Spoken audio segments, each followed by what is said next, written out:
3 minutes after 10 is the time. A very good morning indeed to you. It's Thursday, so mystery hour on the way at 12, all being well, which will bring some very welcome and some may say much needed light relief from the horrible, horrible diet of news upon which we have been, which we've been visiting every day now since that sort of repetitive descriptions. I think it's important to introduce other descriptions sometimes. So you could say the worst incident of anti-Semitic mass murder since the Holocaust.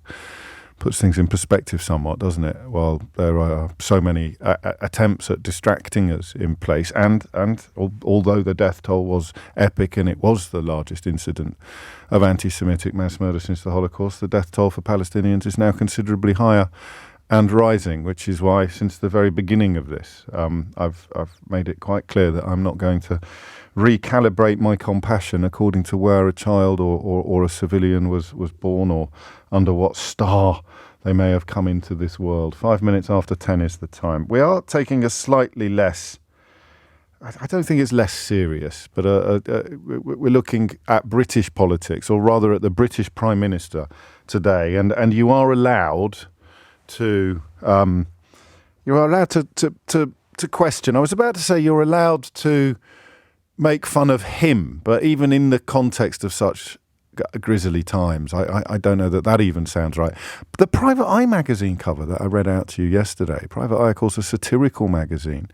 I woke up this morning to see that apparently there's been an outcry against it. I couldn't really find anyone outcrying against it, but the difficulty of plotting that safe course couldn't really be clearer, could it? And anybody essentially stepping out of line runs the risk of getting absolutely attacked from all sides. The BBC front page, the Daily Mail's front page today is actually a masterpiece. You've got to give credit where it's due. The level of cognitive dissonance or hypocrisy or complete contempt for readers that is required to put together the two key items on the Daily Mail's front page took even my breath away as a keen student of the cancerous bile that the Daily Mail pumps into the nation's bloodstream every day. Even I did a double take at this. So the top half of the front page of the Daily Mail today: King Charles's plea to the nation: don't let the acrimony and rancour of social media debate corrode our national life. Oh, God bless you, King Charles. Absolutely. I mean, if I don't let the acrimony and rancour of social media debate corrode our national life.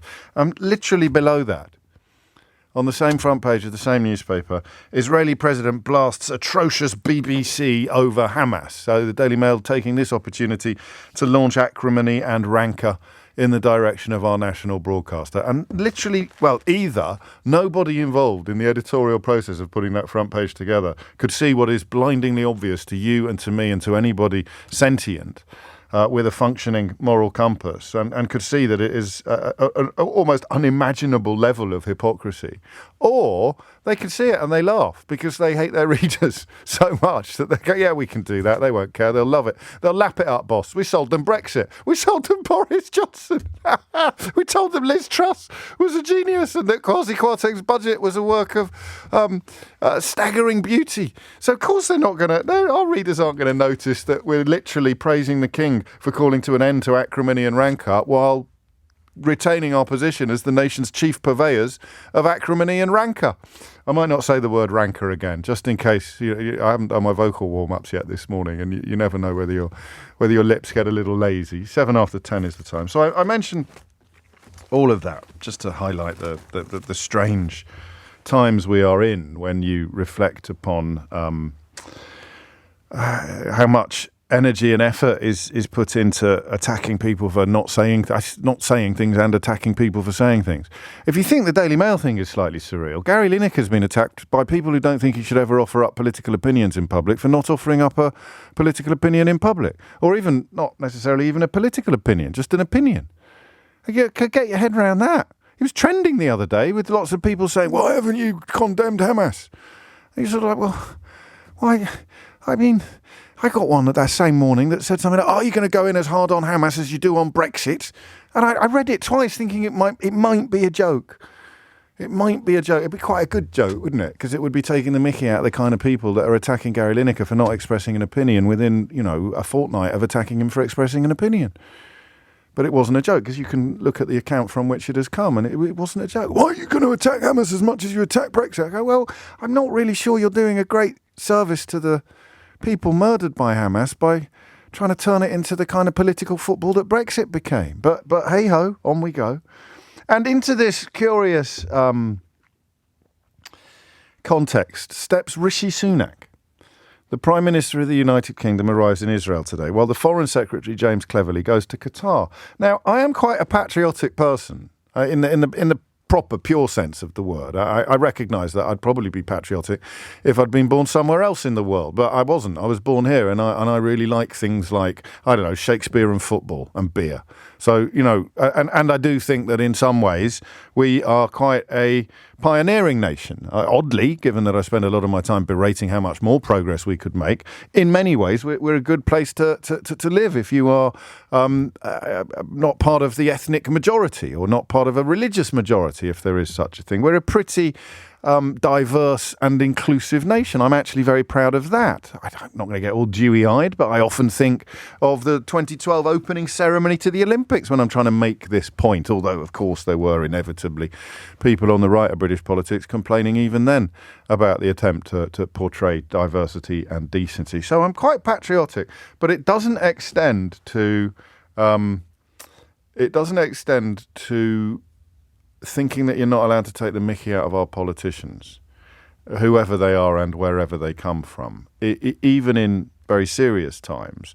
So I did have a moment this morning where I thought, and I've met James Cleverly, of which more in a moment, and I know I curse every Tory that I ever say any vaguely warm words about. And I think anyone that facilitated or cheerleaded, if that's a word, cheerled for Boris Johnson has no place in public discourse. It's the same in America. You can see what the Trump allies are doing now with regard to a new Speaker of the House.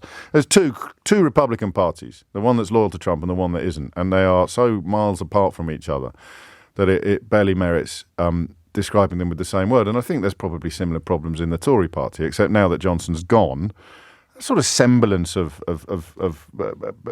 surface decency has at least returned. But Cleverly's a fairly rubbish politician. Nice bloke, rubbish politician, right? He's in Qatar as some sort of envoy of peace, sort of strutting the international stage as if he really matters. And I don't think he does. Why do I say that? Well, partly because I sat next to him on the one-show sofa once. And I just don't think that I'd ever have found myself sitting next to, I was going to say Henry Kissinger, but of course, his CV is pretty hideous, actually, in many ways. But do you know what I mean? The Pope. Who are you going to send? The President of the United States, the Secretary of State. I sat on the one-show sofa next to him. And now he's in Qatar, meeting world leaders. But why? I don't know. I can't imagine. And it's not so much him that we're talking about. It is Rishi Sunak going to Israel. So we spent, was it an hour and a half yesterday, give or take? Maybe slightly more, wondering what success would look like for Joe Biden. And I think we got our answer. I think some concessions on humanitarian corridors, but also, as the front page of the Times displays in very stark terms today, support for the coming ground invasion. So I don't know that he was there to, as some of you suggested, bring about some form of ceasefire. He was there to mitigate the impacts of the attacks, and he would probably...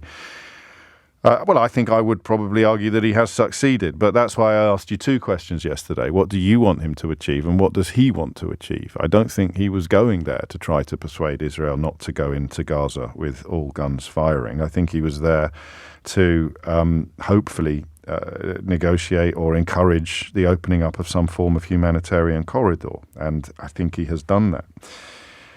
However, I can't for the life of me imagine that Rishi Sunak is going to achieve anything meaningful. Now, I would quite like to be wrong. That's why I mentioned patriotism. I'd love to have some evidence that the Prime Minister of the United Kingdom straddles the world stage like a colossus of diplomacy and international importance.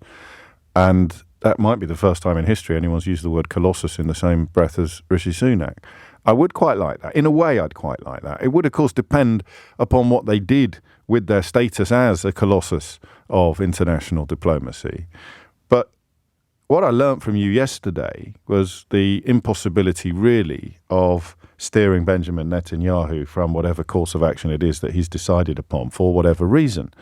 And I don't understand why Rishi Sunak's gone to Israel. I mentioned James cleverly in the context of the trivialisation of UK politics. Rishi Sunak, it's barely a fortnight since he was launching a bogus war on motorists and talking absolute gibberish about 7 recycling bins.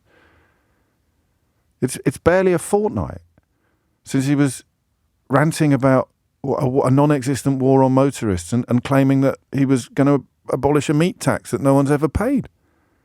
Barely a fortnight since that conference speech was a sort of a farrago of nonsense and made up fights.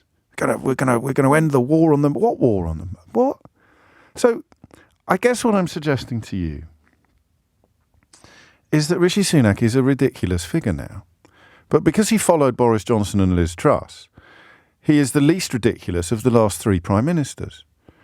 But in normal times, if he had followed immediately after even David Cameron and Theresa May, we'd be hanging our heads in shame at the idea of him representing us on the world stage. It's taken me a while to get here, I confess. In fact, I'm not sure I got here until this morning. But to go in the space of a fortnight from allowing your Home Secretary to claim that multiculturalism has failed, allowing another senior, your Transport Secretary, to tell complete conspiracy theory-flavoured lies about so-called 15-minute cities, to tell lies about recycling bins and meat taxes, and to claim to shut down the biggest infrastructure project that this country has seen since the war, and to claim that you were somehow waging a war against the people who were waging a war on the motorists, and then 2 weeks later to think you can go to Israel and help. We might as well have sent Mr. Blobby. But I would love to be wrong. I'd love to be persuaded that actually the meat tax man, Rishi Seven Bins, can actually arrive in one of the most blighted corners of the universe and bring something helpful or substantive. Rishi Sunak, Rishi Seven Bins Sunak. The peace envoy the Middle East needs. 0345 6060973. Alex in Brighton points out Biden's achievement is 25, possibly 50 lorries carrying aid for 2.2 million people. You're absolutely right. You're absolutely right. So why at 10:16 do you think Rishi Sunak has gone to Israel? 0345 6060973. And I would like some answers that flirt with the idea of substantive contribution. That's a great phrase, isn't it? A substantive contribution. But you'd have to tell me what that looks like. And you can be as cynical as you please, all right? Why is Seven Bin Sunak, just mere days after launching a war against people who aren't waging a war against motorists, why is he in the middle of an actual war zone? 034 or adjacent to an actual war zone. 0345 6060973 is the number that you need. The time is 10:17 and the question is both serious and, as I hope I've conveyed to you, perhaps a little bit silly as well. Because it's daft, right? Now I've described it to you in those terms. I suspect you're either chuckling wryly, like I am, or you're very, very cross with me because I've held up a mirror again.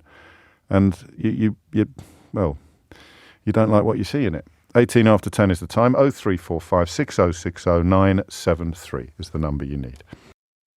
21 minutes after 10. So I think perhaps the way to zone in on that rather round the houses introduction is to ask you to tell me what success would look like in the context of Rishi Sunak's visit to Israel. So what would, as he boards the plane home, Rishi Sunak would say, it's a jolly good job I came because I have, and then you fill in that gap for me, all right? It's a jolly good job I came because I have changed this, changed that, or changed the other. And of course, underpinning that is the central question of why is he there? 0345 6060 973 is the number that you need. Nick's in Twycross. Nick, what would you like to say?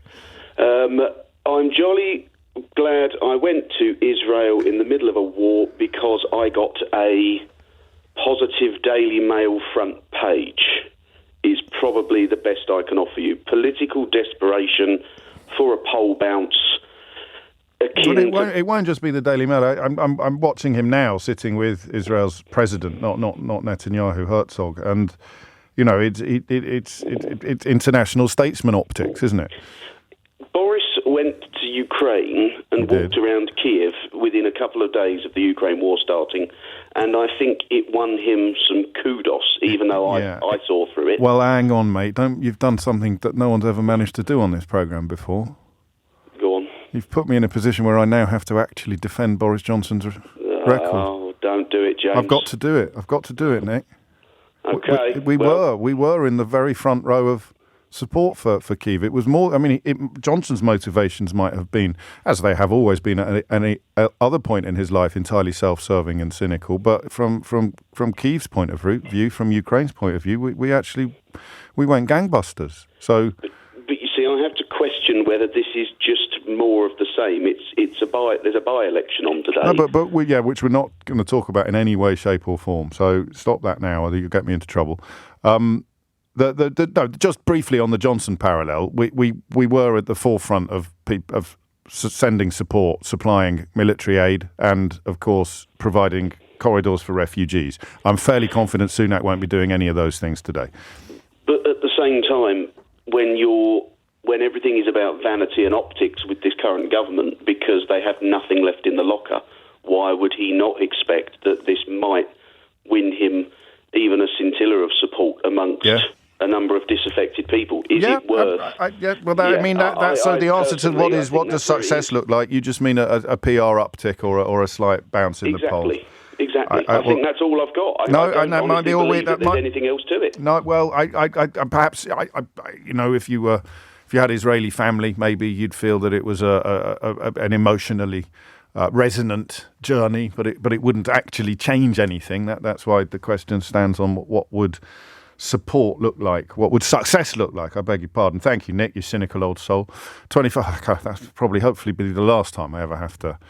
I kind of stick up for Boris Johnson in any way, shape or form. Don't worry. There's an entire chapter about him in the new book where I return to my customarily corrosive form. 24 after 10 is the time. Damien's in Reading. Damien, what would you like to say? Hi, James. Hello. Very nice to speak to you. I'd like to totally concur with Nick. He sort of stole my thunder there. Yeah, we might be moving into consensus territory on this one. Yeah, I'm afraid so. Rishi Sunak is not a bad person, so he wants peace just as much as we all do. But I think, like Nick said, ultimately his sort of main priority is I might be able to, sway a couple of points in the polls if I play this correctly. Yeah. So that he might have what a cat's hope in hell next year at the election. The French president is expected to visit in the coming days, so maybe a show of solidarity is more important than we appreciate. But of course, if you were a British Palestinian and you felt that your prime minister was making a big show of solidarity with an administration that is about to launch a ground offensive in Gaza, you might feel a little bit dismayed or betrayed even. Yeah, or possibly. To be honest, I don't think many people are really going to pay attention or even realise that he has gone out there, unfortunately. Well, this is where you worry me, Damien. You make me worry for my future because I think that the media is absolutely all over it, and yet your ordinary geezer or geezer-ess in the street is probably not very heavily invested. Because the world is fully aware that he's a joke prime minister, I'm afraid. At least Boris had some air of, he was a much better liar, Boris. Rishi is not. It's a joke. It's pointless. It's like sending the head boy into a raging bar brawl. It's like, what do you expect him to do? That's it. There's the question. What do you expect him to do? We can run with that because that insulates us slightly from repetition of the It's just a photo opportunity. 0345 60973. What do you expect him to do? Because potentially on the domestic stage, it could be quite inflammatory. I know he is supposed to be meeting other people later and talking about humanitarian aid, but he says himself, above all, I'm here to express my solidarity with the Israeli people, which you can do from anywhere.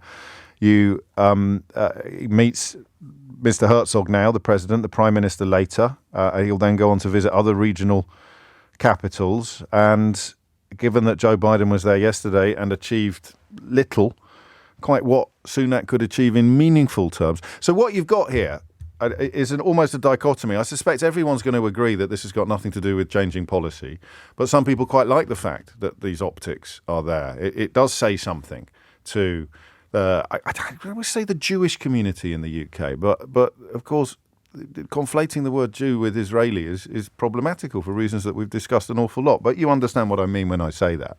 And if you were part of that community, especially if you had family, if you do have family in Israel, I imagine you quite like this, but you also know inside that it's meaningless. So there's the people who think it's meaningless and pointless, and the people who think it's meaningless. What's the opposite of pointless? It's the one with Bradley Walsh, isn't it, on ITV? Ian's in Liverpool. Ian, what would you like to say? Hello, James. Hello, good to talk to you. Looking forward to meeting you in Manchester. Bring it on. So I think this is entirely a self-serving visit. He kind of has to go because he's the Prime Minister and Biden's been, so he has to show face. But I think it's more self-serving than that. You were talking on your show a couple of weeks ago about how Keir Starmer has become more statesman-like than Rishi Sunak as he prepares for government next year. And I think this is, or Rishi sees this as his opportunity to regain that sort of helm of statesmanship, to give him, as your last callers have said, to give him that bump in the polls. But it's entirely how people at home see him as the statesman rather than what he can actually achieve while he's over there. Seven bins. Exactly, yeah. Those around Mr. Sunak have said his visit will focus on physically showing solidarity with Israel, pressing for humanitarian aid to reach people in Gaza, and emphasising face-to-face the need for Israel's approach to a ground invasion to be measured and calm, a measured and calm ground invasion, which doesn't sound dissimilar to what Joe Biden was trying to do yesterday. So there is a subtext here that renders it a bit silly, the expression of solidarity aside, because he thinks he can reach parts that Joe Biden failed to reach, or at least that's what they're pretending. Exactly, that's what they're pretending. I don't think he thinks he's going to achieve anything over there. I think his main objective is what it's going to achieve for him over here. Aye, and that juxtaposition of expressing full solidarity with Israel while trying to get humanitarian aid into Gaza. If I was in Gaza, I would quite like to see someone expressing solidarity with me as well, I think, and with Israel at the same time, not making it look a little bit either or. Thank you, Ian. I'll see you. What date is the Manchester gig? Can you remember? 29th, I think it is, November. I'll see you on the 29th. I'll see you on 29th. Looking forward to it. Likewise. Half price sold out, unfortunately, so unless you want to kind of mug Ian for his ticket, you won't be able to join us. Thomas Watts is here now with the headlines. It is 10:34. Kate in Surrey says, I'd go further than your callers this morning regarding the performative statesman stuff. It's not even about the next general election. It's about his post-election career. Ditto Cruella, which I presume refers to Suella Braverman. It's all about the performative flags and pictures. It worked for Truss. Interesting. So the expression of solidarity is clearly important to many. Not to everyone, I don't imagine. But in terms of substantive success, what is Rishi Sunak doing in Israel? Malcolm is also there. Let's begin by asking Malcolm, what are you doing in Israel?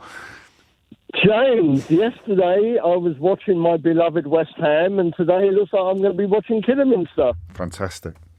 We've gone from Premiership to Sunday football over Hackney Marshes. It's not Sunday football.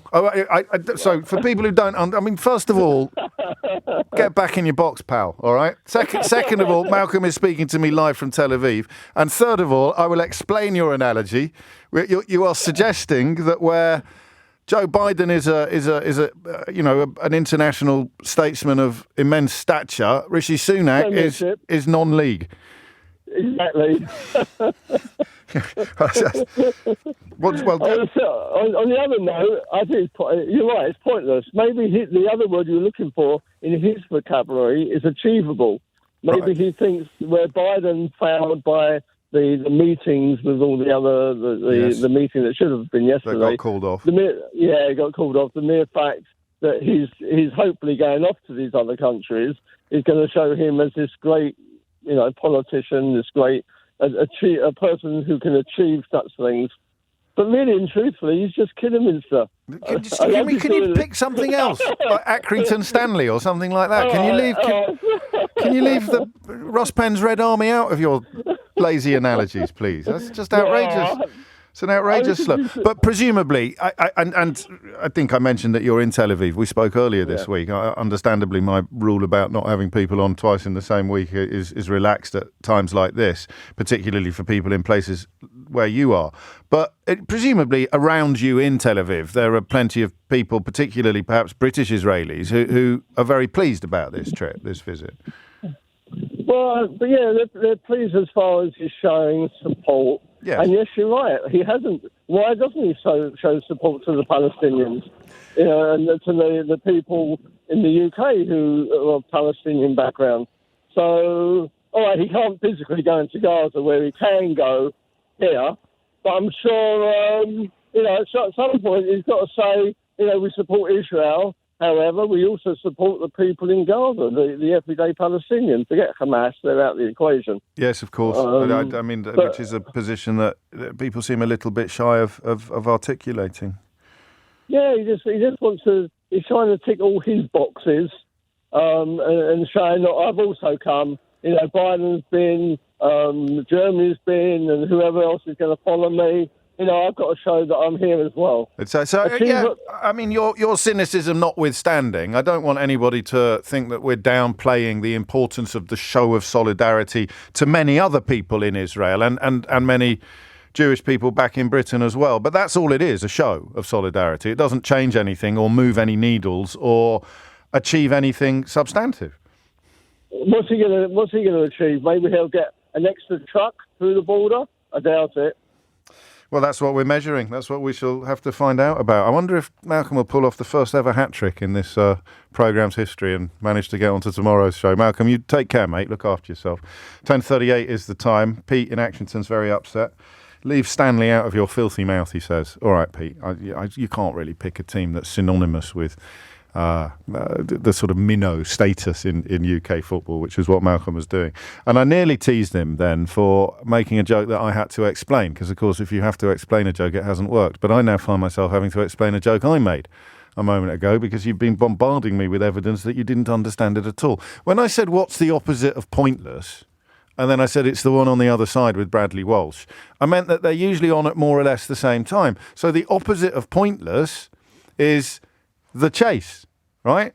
So it wasn't a great joke, but it wasn't me not knowing who presents Pointless and thinking it was. I literally just walked past Alexander Armstrong on my way into this studio. I wave at him every morning in the Classic FM studio. So I know that it was I've been on it. I've been on Pointless. I know exactly what the flipping. So that was the joke. What's the opposite of pointless? The word, because I don't think there's a word pointful. But for comic reasons, I pretended. Oh, never mind. Just stop sending me messages telling me that it's called The Chase and Bradley Walsh presents it, not Pointless. I don't know why I bother. Karen is in Stanmore. Karen, what would you like to say? Hi. Hello, Karen. I just wanted to say that I nearly didn't ring you because I've never run you before. Oh. And I don't feel really fully equipped to argue any kind of politics. Let's not have an argument then. Let's not nearly argue. as well equipped as you. Oh, but well, I just wanted I'm sure that's not true for the record, No, but I will respect your desire not to have an argument.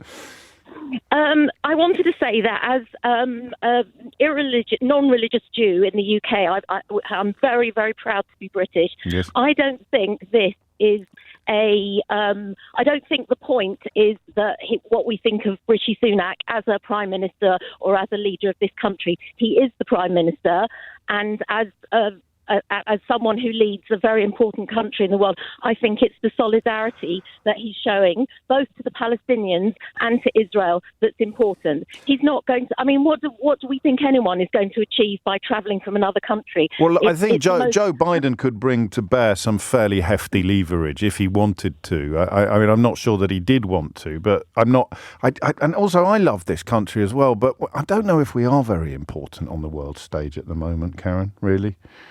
Well, he is the prime minister. He is the prime minister. We can definitely agree. We can definitely agree on that. Let's work. Let's take baby steps on all the things we can agree on.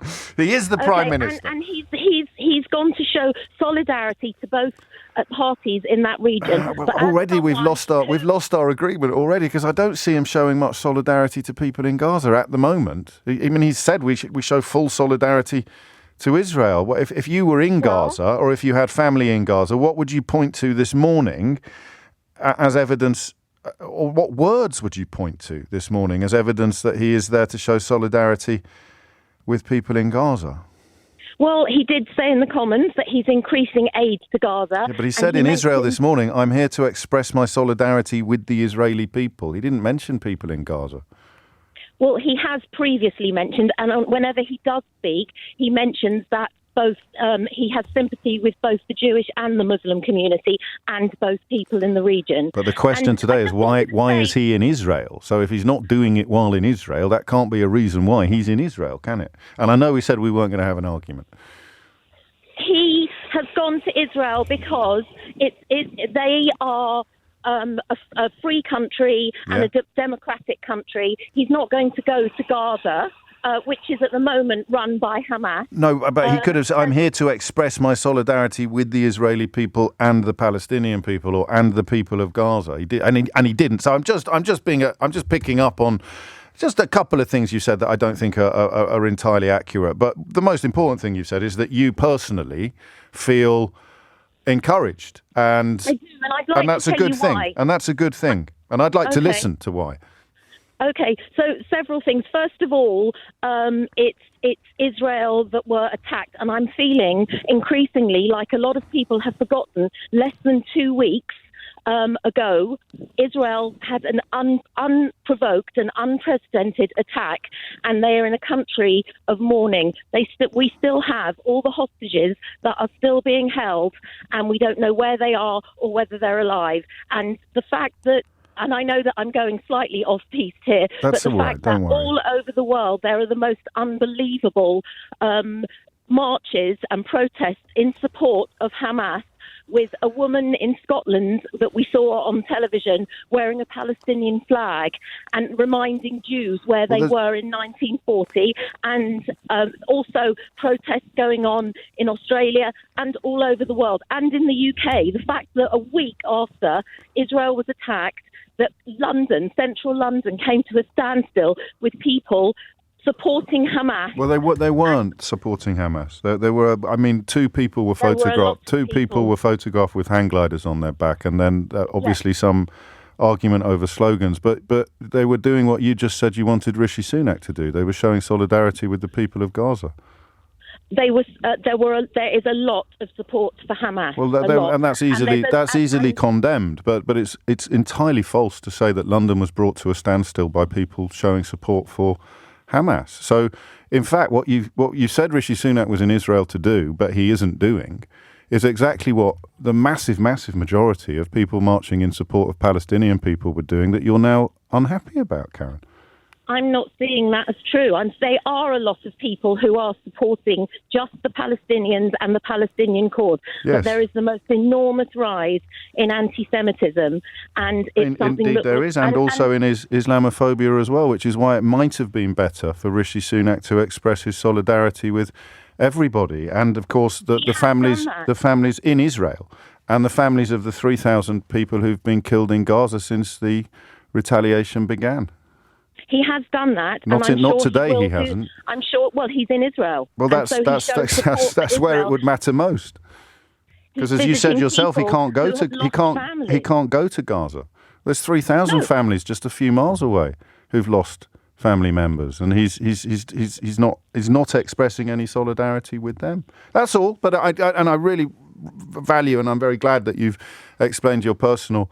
I got to choose my words very carefully. Your personal satisfaction, I think, at this public display of solidarity. But you understand, Karen, that I can't let you portray it as a show of solidarity with both sides when he's only expressed solidarity for one on this trip. And the phone in, as you know, when you rang in, is about this trip. I'd also dispute the idea that people have taken their eye off what I described 40 minutes ago as the greatest act of anti-Semitic mass murder since the Holocaust. I certainly know that hasn't been the case on this radio station. But, 3,000 people have been killed in Gaza and in the West Bank. Israeli marksmen are picking off people. I think the figure has gone up to 60. Report on Sky of some teenagers throwing stones and then being shot by marksmen. So it's very important to remember everybody under fire. And once again, we remind ourselves that we're not going to have our compassion calibrated by the country or the land that people were born in or the sign that they were born under. But that's it. This is what I said would happen. Everyone agrees that it's substantively meaningless but emotionally meaningful. And then you're left with the problem of who is it emotionally meaningful for? And I don't think anyone would argue that people with family in Gaza are watching Rishi Sunak's trip to Israel and thinking, I'm really pleased he's showing solidarity with us. 10:51 is the time. You're listening to James O'Brien on LBC, where conflation's not quite the right word, is it? But the consensus, really, that Rishi Sunak is in Israel. So I'm not even going to say solely. I'm just going to say for optics. He's in Israel just to send messages to certain parts of the population, both there and at home. But he is not there, I don't think. Whatever his aides and spokespeople may be saying on and off the record, he's not there with any real hope of making any meaningful difference to anything.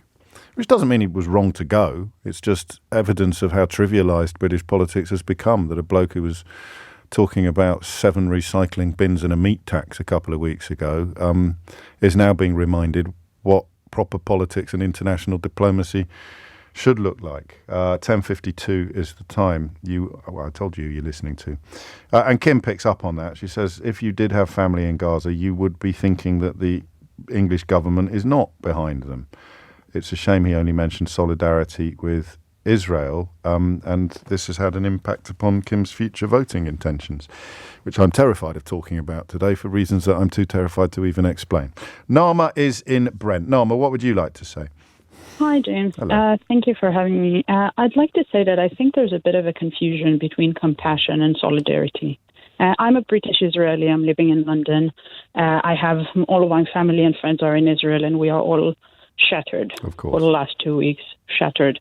And despite what we are going through, I can certainly have compassion for Palestinian civilians who are affected, who are killed. I acknowledge that, and I'm hurt by that as well. But if you want to show solidarity for the Palestinian people, that's not to put them in contrary to solidarity with Israel or as the other side. We all need to be opposing Hamas. Whoever wants to bring humanitarian aid to Gaza, whoever wants to elevate the suffering of Palestinian people, need to put whatever lever they can on Hamas to release Israeli hostages. And I think that's the missing link here. And I'm very proud of the Prime Minister to go to Israel. I think the show of solidarity is instrumental in showing Hamas leaders that world leaders do not accept their false propaganda, do not accept the hatred messages. You said to Karen, the caller who spoke just before the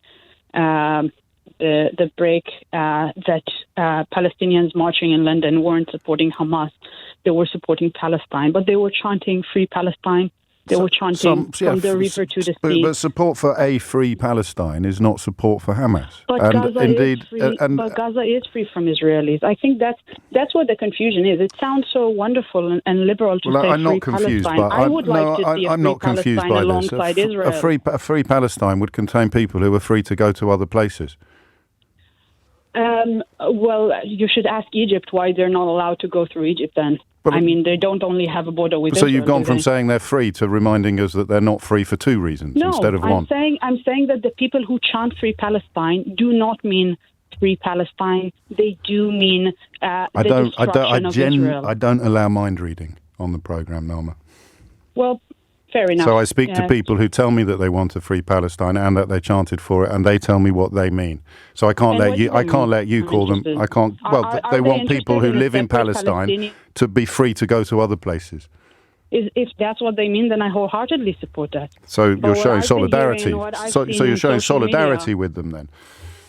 Sorry? So we can show solidarity with them then? I think we can show compassion to their situation. I think if you really want solidarity in the sense of something that will change Palestinian lives, that will help bring a separate, free Palestinian country alongside Israel, what you need to do right now is to stand by Israel in its aim to destroy Hamas. And what do you say? So you have compassion for the million displaced people and the families of the 3,000 dead, and of course the million non-displaced people, but not solidarity. Yeah. No, I do. I just think that. So what are you confused about? So I think that saying you should show solidarity to Palestinian is the same time that you show solidarity to Israel. I don't think these two things contradict. I think when you show solidarity but that's for Israel, what we've been saying all morning. Showing solidarity for Palestinians. That's what we've been saying all morning. It would be nice. It would be nice for Rishi Sunak to say that he's also here to show solidarity with the victims of Hamas in Palestine, as well as the victims of Hamas in Israel. But he hasn't said that. Victims of Hamas in Palestine, I would be all for it. So would I. I think we are all victims of Hamas. Well, I agree, but I don't know what you're confused about. So I'm not confused at all. I think that people are thinking that when someone is showing solidarity to Israel, they are not showing solidarity to Palestine. I think solidarity for Israel. No. When he says that he's showing solidarity with Israel, means we are trying to get Hamas off. We are trying to release the hostages. There are over 100 Israeli children being held hostage. I just saw an interview with the Hamas spokesman yesterday who called them prisoners of war. I am going to have to speak at some point. I appreciate that there's a lot that you want to get off your chest, but the conversation we're having is about Rishi Sunak's visit to Israel, his expression of solidarity with Israel, and the absence of any expression of solidarity or compassion so far for the people in Gaza. What would happen, do you think, if he said that in, for example, a shared press conference with Benjamin Netanyahu? If he said, I urge Israel to perhaps stop killing people in Gaza. He shouldn't urge Israel to do anything because why is he there then? Are being killed. So why is he there? Why is he there then? I'll explain. Because the people are being killed in Gaza. Their blood is on Hamas' hands. Right. Right. If you want to stop people being killed in Gaza, you need to put whatever pressure you can on Hamas to release hostages to be eradicated. And how is he doing that? Do we know? Well, I don't. I hope that's the aim, and I believe that that's the aim of what he's doing. And I think showing solidarity with and Israel, the domestic criticism is not going to work. The domestic criticism of Netanyahu for not really doing anything to seek the hostages rescue, including, of course, from most of their families. Where does that fit into this analysis? So, I'm careful in speaking about that. I think the majority of people in Israel right now feel like we are in wartime, and there'll be enough time to criticize our own leadership. It's a criticism of the failure to seek the release of the hostages, which you are talking about already. So we can't wait to have a conversation that we're all in the middle of. Sorry, so I'm not sure if I'm understanding the point. Okay, so what Rishi Sunak should be doing is urging Hamas to release the hostages, while Benjamin Netanyahu is under criticism in Israel for not doing enough to seek the release of the hostages. Well, I don't know what is being done behind scene. I'm hoping. Well, none of us. Okay, none of us do we? But I mean, a lot of people will be very upset at you suggesting that the innocent people who are dying in Gaza are somehow not being killed by Israeli soldiers. No, I'm saying that the blood is on the hands of Israel Hamas has to defend itself Yes. is the terrorist attack by Hamas. Yes, That's all I'm saying. but this isn't an act of defence, is it? It is an act of defense. Okay. Yes, it is. Okay. There are 100,000 displaced people in Israel. The southern part of Israel is still declared a war zone. But this with then turns into terrorists, a game of statistical tennis, which is why I keep reminding everybody listening, and I'll remind you now, that my compassion is not going to be calibrated by where somebody is. You know, if there are 1 million displaced people in Palestine and 3,000 dead, and I've got the same amount of compassion for every single one of them as I have for everybody in a similar situation in Israel. All I'm saying that this is a war zone, that Hamas started a war against Israel, that Israel has to defend itself. We are left with no other choice. Okay, and what does success look like? For me? No, for the war. For the war. Bringing back all of the hostages, destroying Hamas, starting, hopefully seeing a moderate Palestinian leadership coming forward and starting a peace process. And you I think I know the answer to this. You genuinely believe that killing thousands and thousands and thousands of Gazans will achieve that? I don't. I hope we don't need because that's the plan, isn't it? To the part. No, it isn't. Of course it isn't. Well, it's already up to 3,000 and the ground offensive hasn't started yet. I don't know what else would you suggest if your country would have suffered. Listen. It's not my job. It's not my job to suggest anything. It's my job to ask how killing thousands and thousands of people will make a more peaceful and moderate population for the ones left behind. History suggests that's not going to happen, doesn't it? I can only say firmly that I believe we've been left with no choice following the events of 7th October. That's absolutely fine, but that's absolutely fine. But let's not pretend that it's going to create a moderate and peaceful population in Gaza when. Well, I don't know what alternative would you suggest. For years and years, since Israel left Gaza in 2005, we've tried to tolerate the situation. There was humanitarian aid coming into Gaza. It always ends up, this conversation, it always ends up in the same place. Until a week ago. Yes, I know all this. Everybody listening, everybody knows all this. But the question is, how will killing hundreds of thousands, tens of thousands of people, how will that help anything? And the answer is, you have to tell yourself it will somehow eradicate Hamas and reduce the threat to Israel. And I understand why you have to tell yourself that. And if I was you, I'd probably tell myself that as well. But I don't see it. And I see the opposite. I see the radicalisation of future generations. I see the radicalisation of the people left behind. I see every mourning family more likely to become a sworn enemy of the state of Israel. And I see a perpetuation of the problem for decades to come. And the more death there is, the more grievance there is, the more radicalisation there is, the more mourning there is. But as I say, if I was where you are, I'd have to believe that there was a point to all this other than just a thirst for vengeance.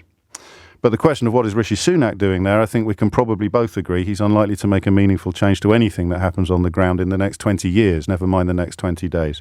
It's 11:02. It's 6 minutes after 11 and you are listening to James O'Brien on LBC, where we turn our attention next to the sort of story that, I mean, it's a grim and ugly tale, but in many ways, in the context of the carnage that we've been discussing for the last nearly 2 full weeks now, it almost feels like a return to normality. It's a tale about police brutality and, I would suggest to you, racism. Well, it's not just me that would suggest to you racism. The mother of the victim in this case would as well. And a quick word on that, actually, because I do think that the current Home Secretary's comments are very much of a piece with attempts to claim that institutional racism doesn't exist or that it's somehow woke to express concern about such things. I think what's between the lines often on comments like that are deeply significant and very easy to read quite often. And I said at the outset, one of the things I love most about this country is how successful our multiculturalism and diversity has been, even as senior politicians from ethnic minorities insist, in Suella Braverman's case, that it has failed. And Rishi Sunak, of course, lacks the, I don't know what he lacks, the stones, I think, to bring her into line, even though he clearly disagrees with her on that. I mention all of that because the attempts to deny it are racist. When I have messages from people accusing people of colour of playing the race card or grievance, it's absolutely incredible. Social media, of course, has become a place where people can claim that the racism goes in the other direction, that the minorities with no power are exercising racism over the majority with almost all the power. And you have not just the McPherson report into the Metropolitan Police, but Dame Louise Casey's report. Everyone seems to overlook that, you know. It gave her a job to look into the state of the Met. She came back and said it's riven with misogyny and racism. And senior Conservative politicians sort of just skip it or talk about how much things have improved since McPherson. It's breathtaking to me. And in a way, as you can probably tell, I'm postponing the point at which I have to describe to you the story that we're going to talk about next, because it's just gross. It's truly gross. The Metropolitan Police have admitted that a 13-year-old child playing with a water pistol was rammed off his bike by armed police and knocked to the ground before officers pointed their submachine guns at him. Now, I just want you to do something for me. I want you to do one or both of these two thought experiments. I want you to remember what you were like when you were 13, or I want you to picture someone you love aged 13. Okay, have you got that picture now in your mind? It's either you at the age of 13 or it's someone you love at the age of 13. You can take your pick. It could be a boy or a girl, but I think in this case it might be better if it's a boy. And now I want you to listen to that again. So you are listening to this now through your 13-year-old ears, or with your loved 13-year-old in mind. The Metropolitan Police have admitted that a 13-year-old child playing with a water pistol was rammed off his bike by armed police and knocked to the ground before officers pointed their submachine guns at him. The Met has apologised for the incident, in which the boy was also handcuffed, which happened in broad daylight in Hackney in July.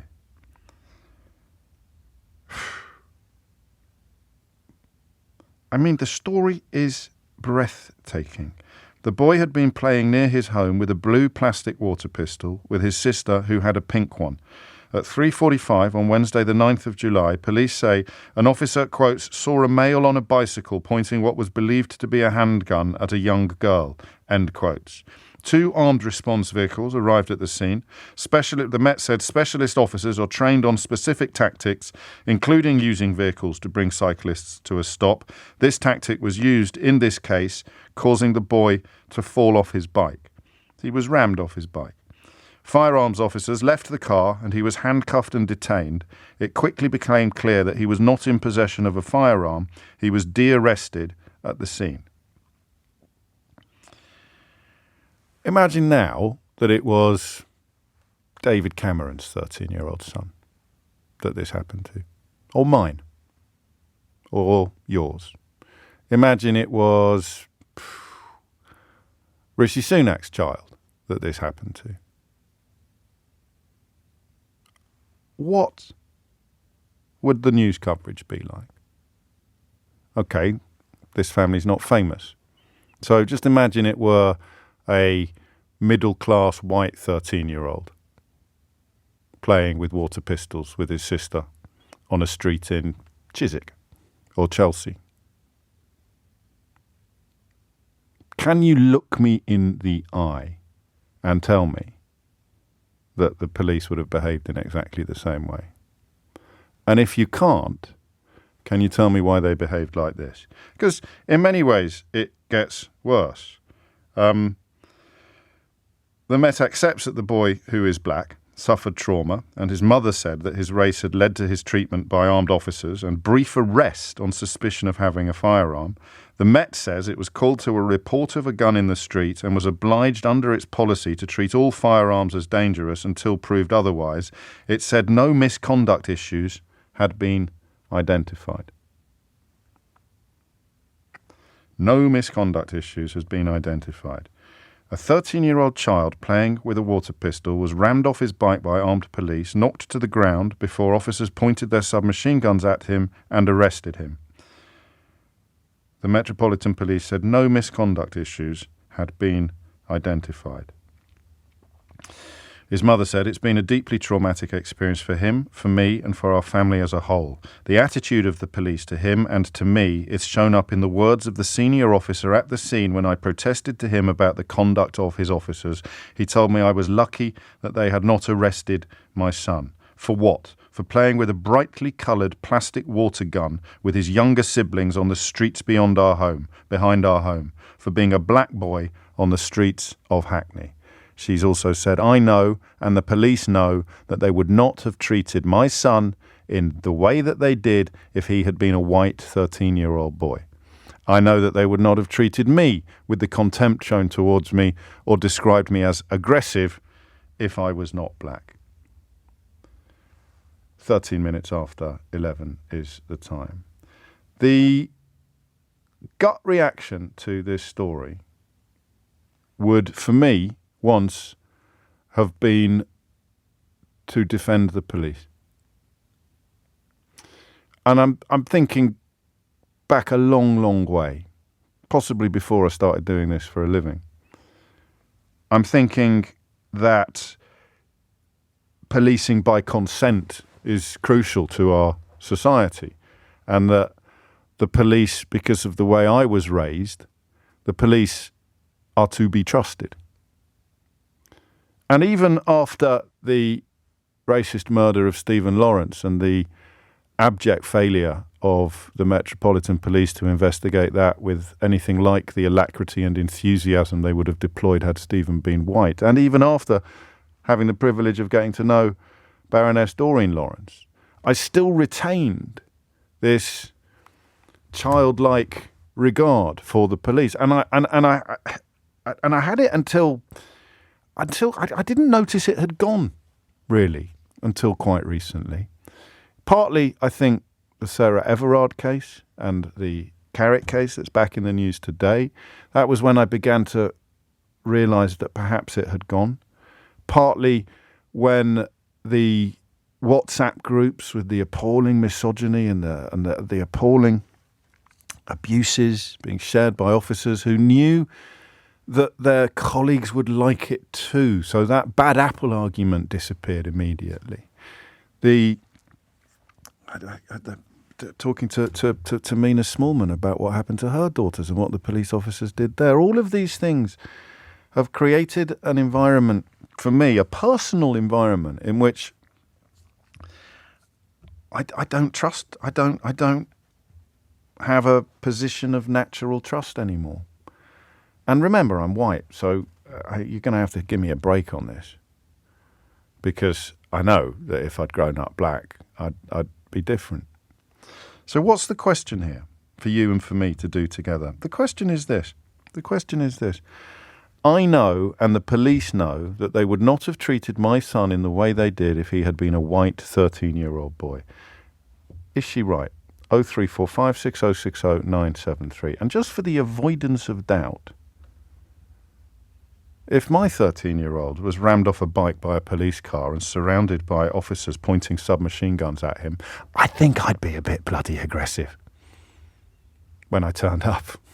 Don't you? For playing with a water pistol. Let's be absolutely clear. Absolutely incredible. So how would you... Let's imagine, and this may not be the right way to do it, but this is what I'm going to start with. Okay? Let's imagine someone is sceptical of this mother's claims. Let's imagine they're not racist or nasty. They're not coming at this from a place of good. You can't trust these little so-and-sos. Let's imagine that they are just a little naive, perhaps, or maybe they're even right, but they are sceptical of the mum's claims that they would not have treated her son like that if he'd been a white 13-year-old boy. How do you persuade them that she's right? Or how do you persuade me that she's wrong? 0345 6060 973 is the number that you need. When the mother of a 13-year-old boy rammed off his bike by armed police, knocked to the ground before officers pointed their submachine guns at him and briefly arrested him for playing with bright blue plastic water pistols with his sister who had a pink one. How do you persuade someone who thinks that the mother is, quotes, playing the race card, end quotes, that they're wrong? How do you do it? 0345 60 60973. Coppers was very limited on what they can and can't say to me. But I would be interested in knowing what the hell you think happened. DCS James Conway, in charge of policing for Hackney, said this incident was understandably extremely distressing for the boy involved, as well as the rest of his family. We know it may cause public concern, and we want to help the public understand why we responded in the way we did. I apologised soon after to the family. I don't understand how they responded in the way they did. Maybe they should just ban water pistols. That would be Suella Braverman's suggestion, I presume. It's 18 minutes after 11. 21 minutes after 11 is the time, and someone has sent me the video of Sinead O'Connor singing Black Boys on Mopeds, which, you're right, does seem a little bit appropriate, and of course reminds us that for many people there'll be nothing shocking at all about what I've just read out, and in some ways I look forward to speaking to those people. Quick word of warmth though from Jeff first. After the week we've had, he writes, I don't think I've looked forward to Mystery Hour more. You and me both. That'll be with us at 12. Amanda is in Haringey. Amanda, what would you like to say? Hi, hello. James. I just think James. This is... I listen to you all the time when I'm working. It's just outrageous. I don't know why I bother. Sorry. What am I, chopped liver? Honestly. No, Go on. no, What do you want to say, John? O'Brien, you're James O'Brien. Carry on, John. And this was mostly, this is definitely driven by race. Go on. Black is still synonymous with danger, threat, evil, and we've got a Met Commissioner who declines to say that the force is institutionally racist, misogynistic, etc. Yeah. Things like this will always happen. I'm a teacher by profession. In previous schools that I've worked at, black boys have come to school to say that they had been stopped in their uniform. Yeah. So adultification plays into this. The most definitely race plays into this, and ultimately ongoing training, budget for ongoing training also plays into this. Understanding whiteness as an ideology, understanding whiteness and its proximity to power, adultification, black being synonymous with danger and a threat, all of these play into the mix here. The Met Commissioner not acknowledging and calling out. How significant is that? So his rationale, and I've not really heard him be challenged on this, because frankly, I think I've only heard him being interviewed by people who would agree with him about this. So why is it so significant that when an independent inquiry finds his force is institutionally racist, he rejects the use of the phrase institutionally racist? Because language is fundamental, isn't it? We hold people to account when language is used, and this isn't, and we know that this is. First of all, if we're looking at racism, of course we have to hold that mirror up and look at ourselves, but we also have to apply that term to the systems and the structures that operate to uphold racism. So it goes beyond saying that one is individually racist. Of course, we have an individual and a collective responsibility to address race and racism, but you can't produce any more reports to tell us that it is what it is. With the, you've got the latest report, the Black British Voices done by The Voice. We don't need any more data. We almost so what should they have done? Rip up the script and start again. Yes, I understand what you're saying. I'm struck by two things, really. The first is no misconduct issues have been identified. So, that situation may change, but technically they behaved as they are trained to behave when they fear that someone is in possession of a gun. So I'm sorry to interrupt you. No, please interrupt away, as long as you get my name right. You're James all day long. Carry on. Again, this is about the optics through which we have, I suppose, looking at this incident. You probably got no black people around that IOPC table doing the investigation to raise their head above the parapet and address and call it out as racism. You've got the people who've done the investigation, the IOPC, those guys are probably white. And if you're looking through a white gaze, of course you're not going to see that this was a racist incident. You're just going to go by the book and you're not even trained to look at it. So from you haven't even got these anti-racist lens, how can it be anything but? And this is why there's a lack of trust in terms of IOPC investigations, because it's seen quite often on incidents that are blatantly screaming racism that they are upheld. So there we go again. Trust in the IOPC, zero. Trust in the Met Police, zero. I hear Trust you. in the Met, I don't. zero. This one would have been IOPC, wouldn't it? I didn't read that out in the story. But for them to conclude that there'd been no, it's the Met that say there's been no misconduct, not the IOPC at this stage. That's why I suggested that the story might change. But either way, and therein lies a lack of training. Well, either way, they're marking their own homework. So there we go. What would have happened if it was me and my sister when I was 13? It probably wouldn't have happened to you or your sister, James. It most definitely. So no one would have made the call in the first place. Probably no one would have saw a 13-year-old boy with a water pistol. As a threat. Yeah, absolutely. White, synonymous with good, angelic, and everything pure. Whereas a black boy cannot be a black boy. He's got to be a young black man.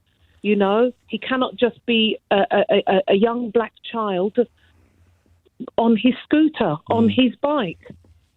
And there it is. No, I hear you. And I mean, I feel a bit silly asking this question now, but how do you persuade? So I don't know that I'm going to give any oxygen to people ringing in with very predictable expressions of racism and or scepticism, but how do you convince someone who is convincible that this is all about the lad's ethnicity? This is all about... How do you convince someone who is convincible? Yeah, because there'd be plenty of people who are not convincible, people who are, sending me messages about... You're not going to convince them. No. So you're not going to convince them, and one has to work with the willing. You cannot so how do you persuade a willing skeptic on this, that it wouldn't happen to a 13-year-old white boy?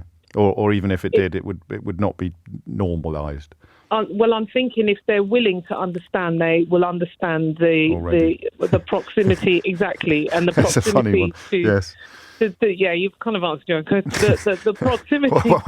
What do you need? What do you need? That's why I did the thing at the beginning. I think I hope when I said, imagine you were 13, or just think of a 13-year-old you love, and you can't hold on to it then because it was not in a billion years would that have happened to me. Not in a billion years. There we go, and you can put hand on heart and say that because your little girl, your little boy would not have been seen as a threat. Through the piercing eyes of whoever called the police on this poor young black boy, according to whosever eyes were on him, he was deemed a threat. Thank you. And if a black boy cannot be a black boy... But he's guilty of being black while playing. There we go. And it's a new offence. It's a new offence, being black while playing with a water pistol. Amanda, thank you. It's coming up to 11:30. You're listening to James O'Brien on LBC. And the point is, of course, if you justify this behaviour by citing crime statistics, or then you're not proving that you're not racist, you're proving that you are. So you'd have to point out to me all the other areas of life where you think everyone should be treated as if they're guilty until proven innocent. Should we start with paedophilia, shall we? Where the massive majority of offenders are white.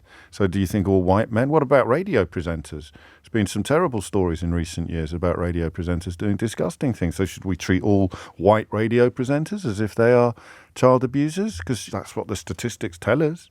Much more likely. Of course you don't think that. So stop being so stupid, honestly. It's coming up to 11:30. Thomas Watts is here with your headlines.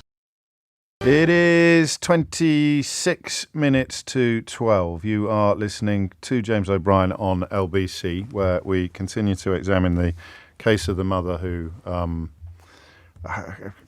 was roused by a neighbour to discover that her 13-year-old son had been rammed off his bike by armed police and, had submachine guns pointed at him, and subsequently was accused of being aggressive by the officers to whom she was complaining. According to her, the Metropolitan Police have apologised for many of the incidents and allegations that I've just described, and subsequently the force has found that it didn't do anything wrong. So it's apologised for the incident in which the boy was also handcuffed, but concluded that it did nothing wrong. And the contention from the mum is that it wouldn't happen to a white lad. I wonder how you prove that to someone who is keen not to believe it.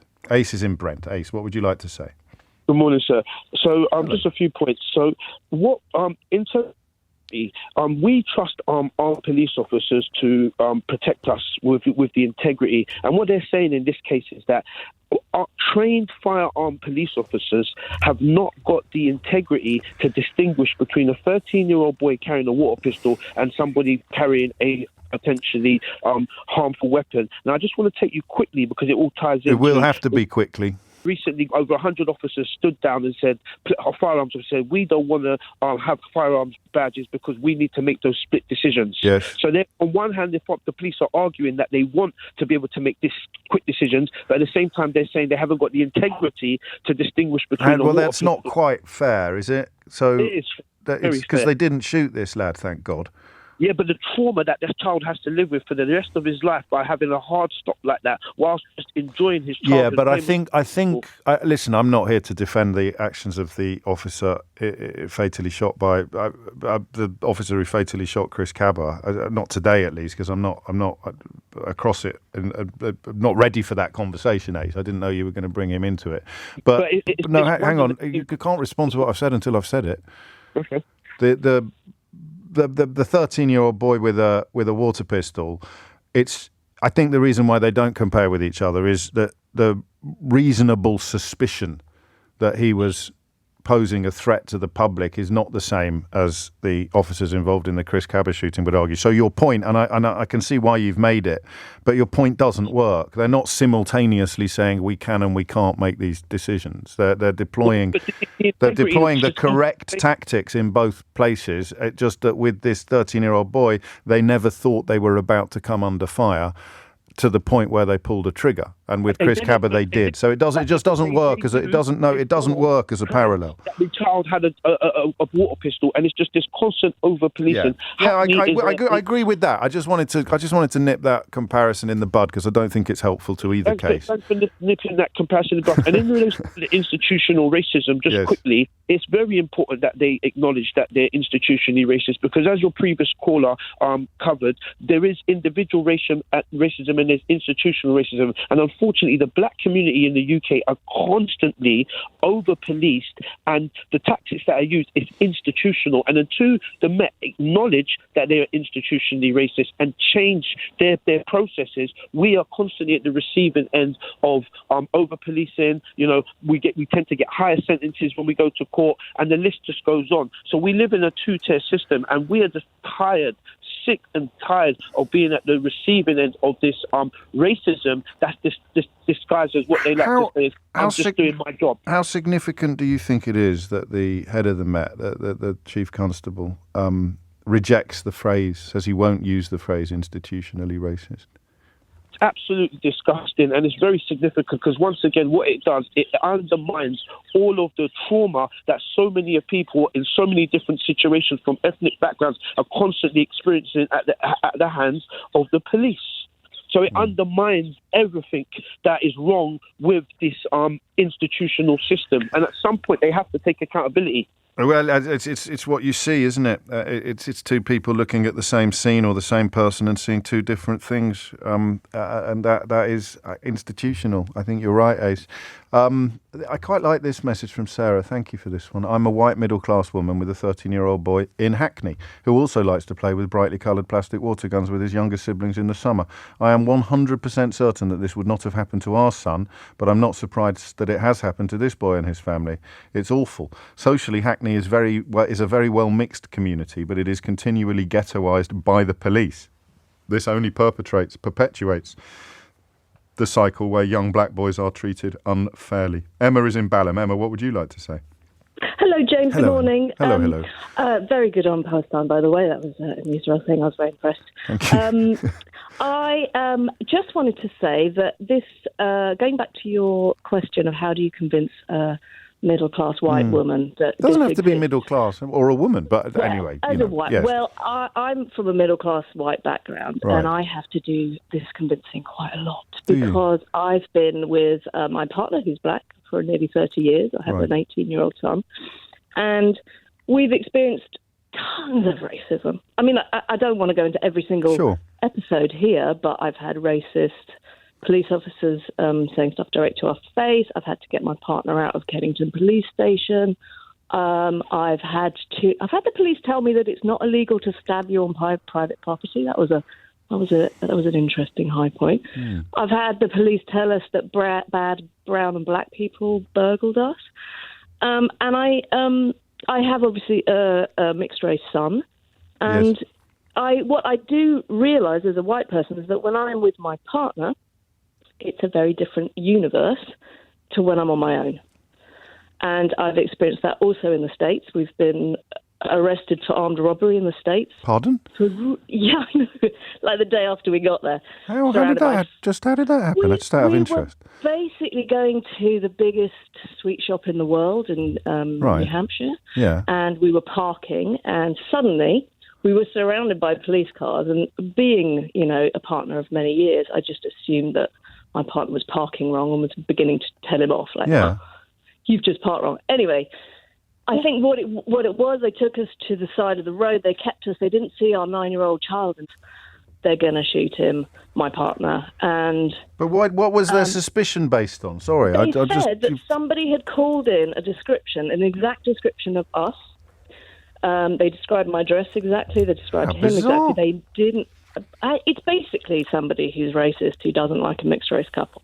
And I would imagine that's what happened with this boy. I don't know. I mean, you don't know who's called it in, but by all accounts, it would have been. Well, you say it would have been fairly obvious that it was a boy playing with his sister. It wasn't obvious to the police when they turned up, was it? No. But again, it's two people looking at the same scene and seeing two completely different things. Yeah. It's a different world. It is a different world. I hear you, Emma. And no, I do. Crikey, I'm never going to look at sweet shops in quite the same way now. Thank you. Squeezing a couple more calls. Tyrone is in Lambeth. Tyrone, what would you like to say? Oh, is that Mr. James O'Bizzle, yeah? That's me, mate. What can I do you for?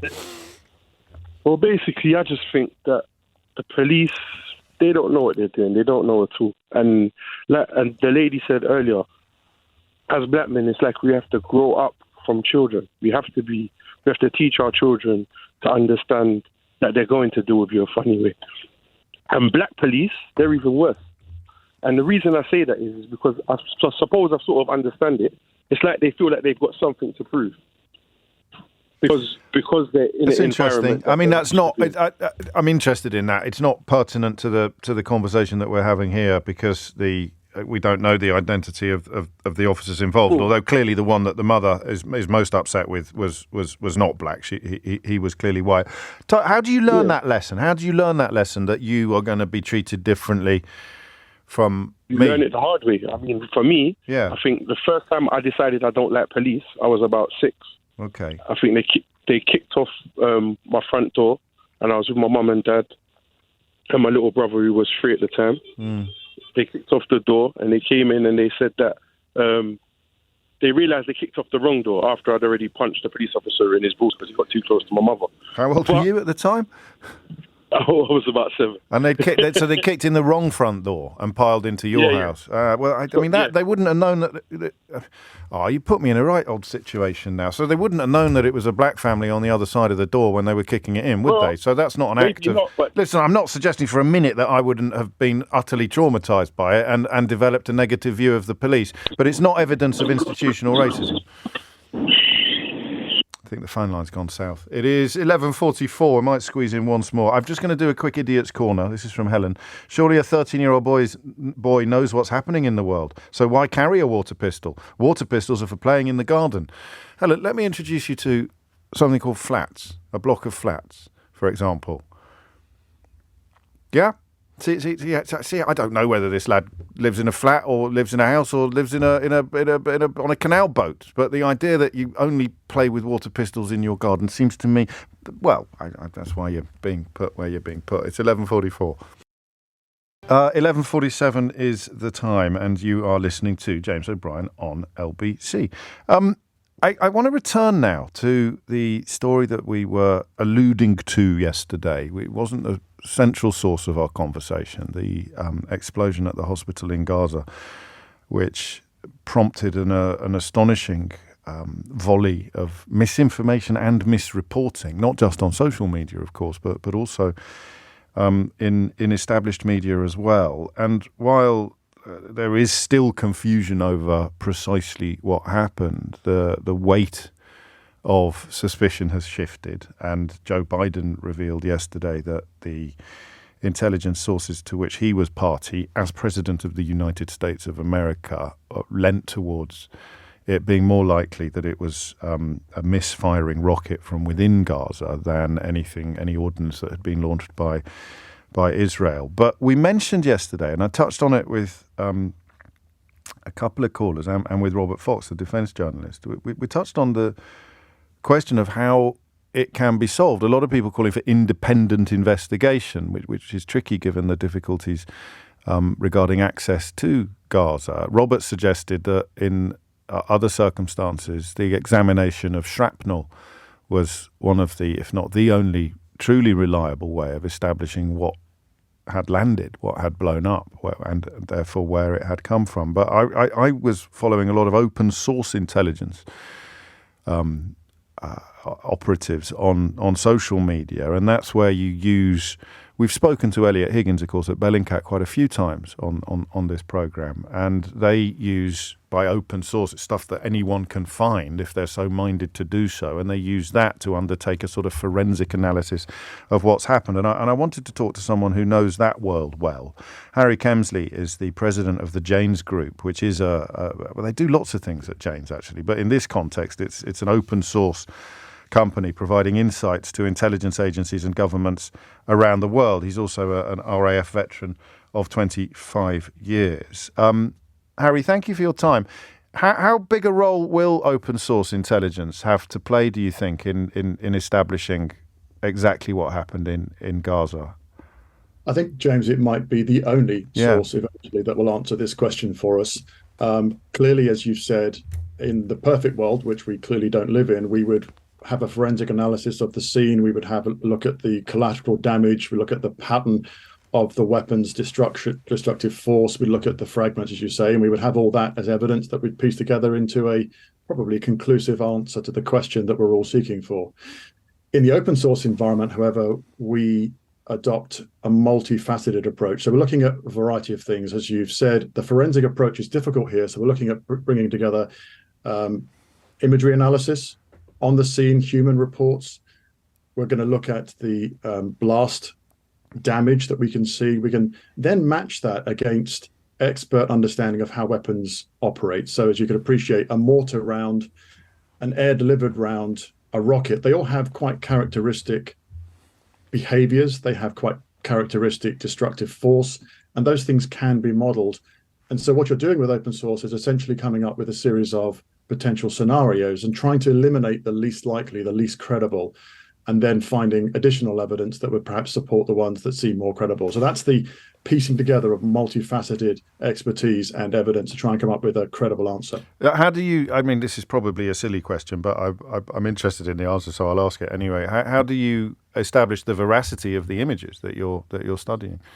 It's a very, very good question, and it's one of the key aspects of open source intelligence versus open source information. And you can appreciate the difference being the intelligence is really about deriving an insight that you can believe that is credible, and that's really based on three distinct but overlapped things. First of all, you need to be looking at something for a long time to understand what looks reasonable, what you believe to be the normal pattern of behavior, for example.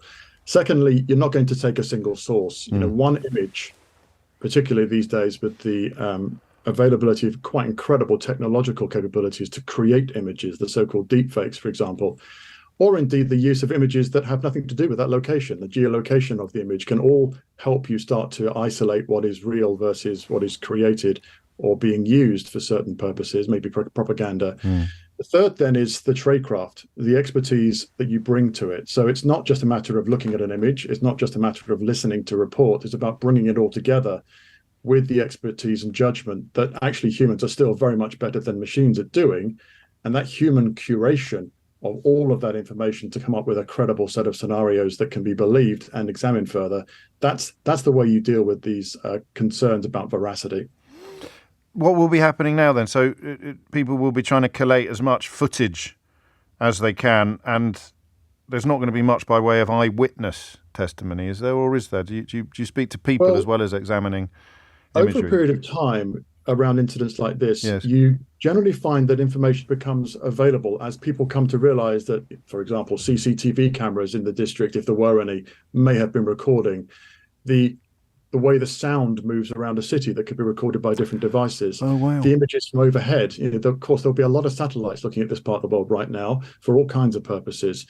Signals intelligence that will come out. Some of it will be open source. Most of it will be classified. All of these things will become available. And over a period of time, they'll become additions to the picture that you're building and the understanding you're gathering. That's fascinating. And how is it overseen in the case of a territory like Gaza? Who would undertake this with maximum access to stuff that might be classified?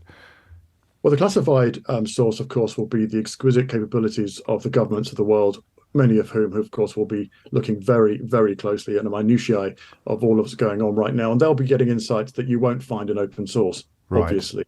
The US, the NATO nations, Eastern nations. Frankly, there is very few organizations in the world that have the kind of capabilities I'm alluding to that won't be looking at this in great detail, exactly as they have been with other parts of the world, like the Ukraine situation and the situation that almost developed in Kosovo, of course. So these things are pervasive, they are very powerful, and they'll be used for an understanding of these situations by the governments and agencies that I'm talking about. So knowing what you know, how confident are you that there will be a definitive answer to the question of what happened?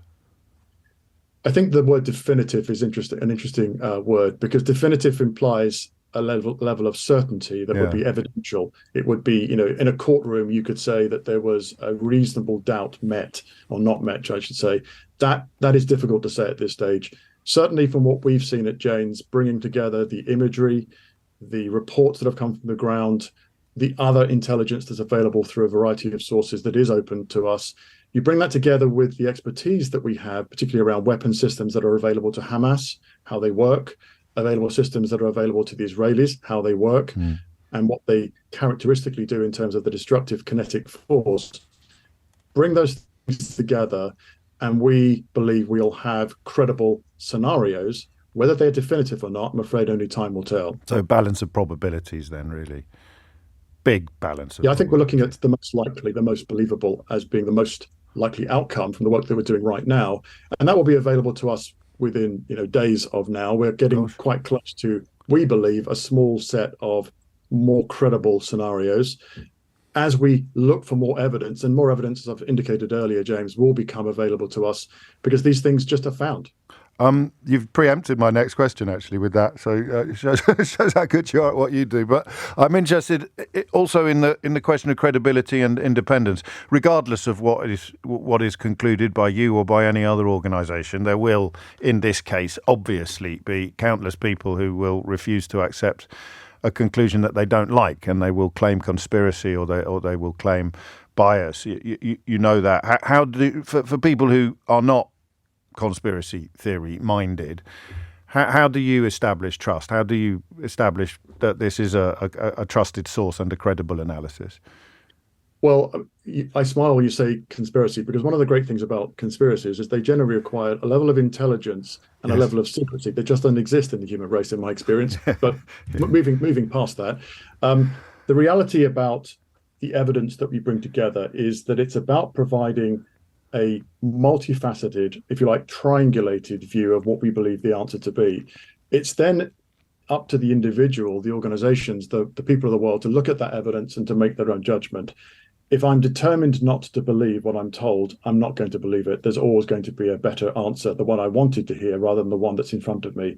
I think it's the job of an organization like Jane's and other colleagues in both government and non-government service to provide the evidence that we can see, do that in a credible way, and allow people to make their judgments accordingly. In time, history will judge. So, if it were a jigsaw, then you're explaining each individual piece to people before and after showing them the completed jigsaw. Indeed. I think we need to see the picture of the jigsaw puzzle as well, right? Because we can get lost in the detail of the individual pieces, to use your analogy, but we do need to see the big picture. And the big picture is hundreds, nay, thousands of people have had their lives destroyed in the recent times in that part of the world. And that needs to be explained because we want to try and learn lessons from this to stop it happening in the future. And finally, Harry, with your background, military background, and now at Jane's, how good are the journalists who are kind of now embarking on similar? I mean, obviously, you can't talk about all of them, but are they doing a good job? Are they moving in the right direction? Journalism, particularly in the war zones, is a very, very difficult thing to do. And I genuinely respect those that put themselves in difficult places to do the best they can to report to all of us outside of those war zones what they're seeing and the realities of what's happening to the people on the ground. As I mentioned a second ago, the reality of war is the impact on civilian populations very often. But in answer to your question, of course it varies. There will be those media outlets that have a particular agenda. Maybe that's driven by political affiliation. Maybe that's delivered by a variety of other biases that might be there.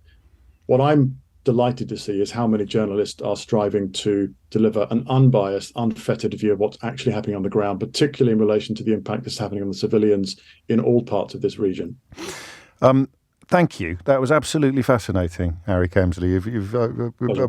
Not every interview leaves me completely clear about all the things that I wasn't clear about before it started. So I'm very, very grateful to you. Harry, of course, the president of the Janes Group, an open source, non-classified company providing insights to intelligence agencies and governments around the world. I mean, that was a very grown-up conversation. So it's a little bit embarrassing to admit that I nearly got the giggles halfway through when I used the word definitive, and suddenly remembered that Mystery Hour was coming up around the corner. And I had to bite my tongue and stop myself from when he said, it's very, very hard to go definitive. I had to bite my tongue and say, well, no, it isn't. We do it all the time between 12 and 1 on LBC. And it is now 12. And I am on LBC, so I can prove it to you. This is the part of the week where you can achieve the sort of satisfaction never ordinarily available anywhere else on your radio dial. If you have a question that needs an answer, a riddle that needs a solution, a mystery that needs solving, well, now's the time to do it. This is LBC from Global, leading Britain's conversation. Mystery Hour with James O'Brien. 4 minutes after 12 is the time, and there's always a little frisson of nostalgia for me on Thursdays when we are doing Mystery Hour and there are by-elections unfolding, because that's why we invented it. It's a way of guaranteeing, or as close as one can come to a guarantee, that politics will not intrude upon at least 1 hour of the programme, or potentially problematic politics. Crikey, there's a little tongue twister for you. That was unexpected. Potentially problematic politics. Picked a pepper.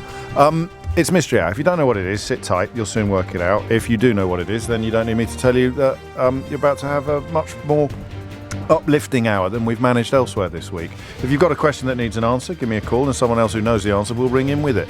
The great news is that you can win a Mystery Hour board game, and you can do so by being my favourite contributor of the week. It doesn't matter whether you're asking a question or answering one, or making a fool of yourself, somewhere in between those two positions. It is. You can find out more about it at mysteryhour.co.uk, soon to be available in new outlets, including Argos, just in time for the Christmas rush. But you can win one by being brilliant today, or you can buy one by going to mysteryhour.co.uk. My mate Gary's little boy was playing it this morning. It was one of the first things I saw on WhatsApp when I got up.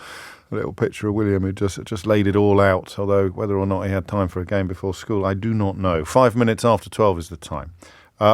Full terms and conditions are at lbc.co.uk. So it's lbc.co.uk for the terms and conditions on winning one, mysteryhour.co.uk for very straightforward opportunity to buy one. Jeff is in St Albans. Jeff, question or answer? Hello, James. Good afternoon. It's a question. My question is, when you buy a bin for the kitchen and the bin liners, they're sold in litres, and yet you never put water in them. No, but litres are not just, I mean, what else would you use, Jeff? Well, you can see how big the bin is when you go and buy it, if it's going to fit the kitchen or not. Yeah, but how much rubbish will it hold? Well, as much as no, but you don't. You're not. No, it's chicken and egg, Jeff. No, that's the egg. No, it's chicken and egg because you don't. Buying the bin with litres on it is a consequence of buying bags that are measured in litres. But why would a bag be measured in litres? Well, what else are you going to measure it in? What else are you going to measure it? What? Size. No, but that doesn't really work. Oh, James. No, it doesn't, because you could have different shaped bins that take the same bag because it's the amount of litres that they hold that you need to establish before buying bags. But why litres? Because there's nothing else you could use. What else would you use? Tennis balls? Well, I think I might win the game for the silliest question by the sound of things, James. But do you see, though, because you've got a big empty thing and you need to know how much it holds. What and unit? Yet when you buy a saucepan, James, you buy it by the width of it when you can see exactly how big it is too. And that should yeah, but you're never going to go out and buy a saucepan liner, are you? No, but the saucepan is sold in width. Yes, but there's only one shape. No, you can get all different shapes of that sort of thing. Well, but no, I don't. One of us is missing a point here, and I'm fairly confident it's you. But I'm not 100% certain of it. But I think I think the point is that you can't think of anything else, any other unit of measurement that you would use to describe how much Small, rubbish. Medium, large, like a Costa coffee. Well, no, because you've got millions of different sizes of bin. I've got at least 5 different sizes in my own house. It's a volume. It's to measure the volume that something can hold. I think it would always be litres. It doesn't have to be liquid. But litres are liquid. Usually. It tells you nothing, James. To be fair, you buy a 50-litre bin. It tells you nothing. Volume. It's a measure of volume. It tells you everything you need to know. It tells you it will fit in a 50-litre bin. Volume. Height versus width. On height. What? No, because then you could have a narrow bin. Or a big fat bin that are the same height. Honestly, I'm getting increasingly confident that it's you that's missing something here. Right, I'll put it on the board, all right? Thank you, James. But I'm not sure, even if we get a correct answer, I've got a sense that you're not going to accept it. Well, I will, James. I will accept Promise? it. That's why it's like talking about the Middle East, this, Jeff, honestly. Right, you're on. Let's find out why are bin bags and indeed bins measured in litres. But I think the answer to why a bin's measured in litres is because bin bags are. So the real question for Jeff is why are bin bags measured in litres? Matthew's in Redhill. Matthew, question or answer? Question, please, James. Carry on, mate. James, you have airports and seaports, train stations and bus stations. But why don't you have a train port or a plane station? Train port or a plane. What's the difference between a station and a port? Effectively, but why did we decide boats and planes are one and trains and buses are another? I quite like that question. I think. Well, originally, would it have been international travel? Originally, I know we do domestic flights now, but ports would be boats. Ports. But you could have bus stations on the continent. That's why I'm not sure countries. I like the question. That's my little reservation, Matthew, is that it might be a bit like saying, why do we call eggs eggs and chickens chickens? Do you see what I mean? They are two different. A train leaves a station. And a plane leaves an airport, a bus station. So if it's got wheels, it's a station because something to do with stationery. But a plane has wheels to land. That's also Otherwise, it's gone a bit wrong. That's very true, actually. But it's not. It doesn't have wheels to travel. It's not going to work, that, is it? The wheels. Let's forget the wheels. All right. I'll put it on the list, but I don't know why. So really, it's why is it an airport and a train station? What's the difference between a port and a station? Yeah, I like it, but I've got just a little fear that either there won't be an answer or the answer will render the question less exciting than it currently is. Thank you, though, Matthew. And speaking of exciting, Stephen in Gateshead has been in touch to point out that he says, "You've got how many bins, James? Does Rishi know? I've got 2 bins that take bin liners." So, to be clear, and one of them is in the garage, and the other one has got a little recycling drawer underneath. But then we've got bins in all the, like waste paper baskets, which sometimes there will be little liners in, but not like in the bathroom or something. So yeah, I don't want to steal Seven Bin Sunak's title. I don't want to become Seven Bin's Jim. Martin's in Gravesend. Martin, question or answer? Question, please, James. Carry on.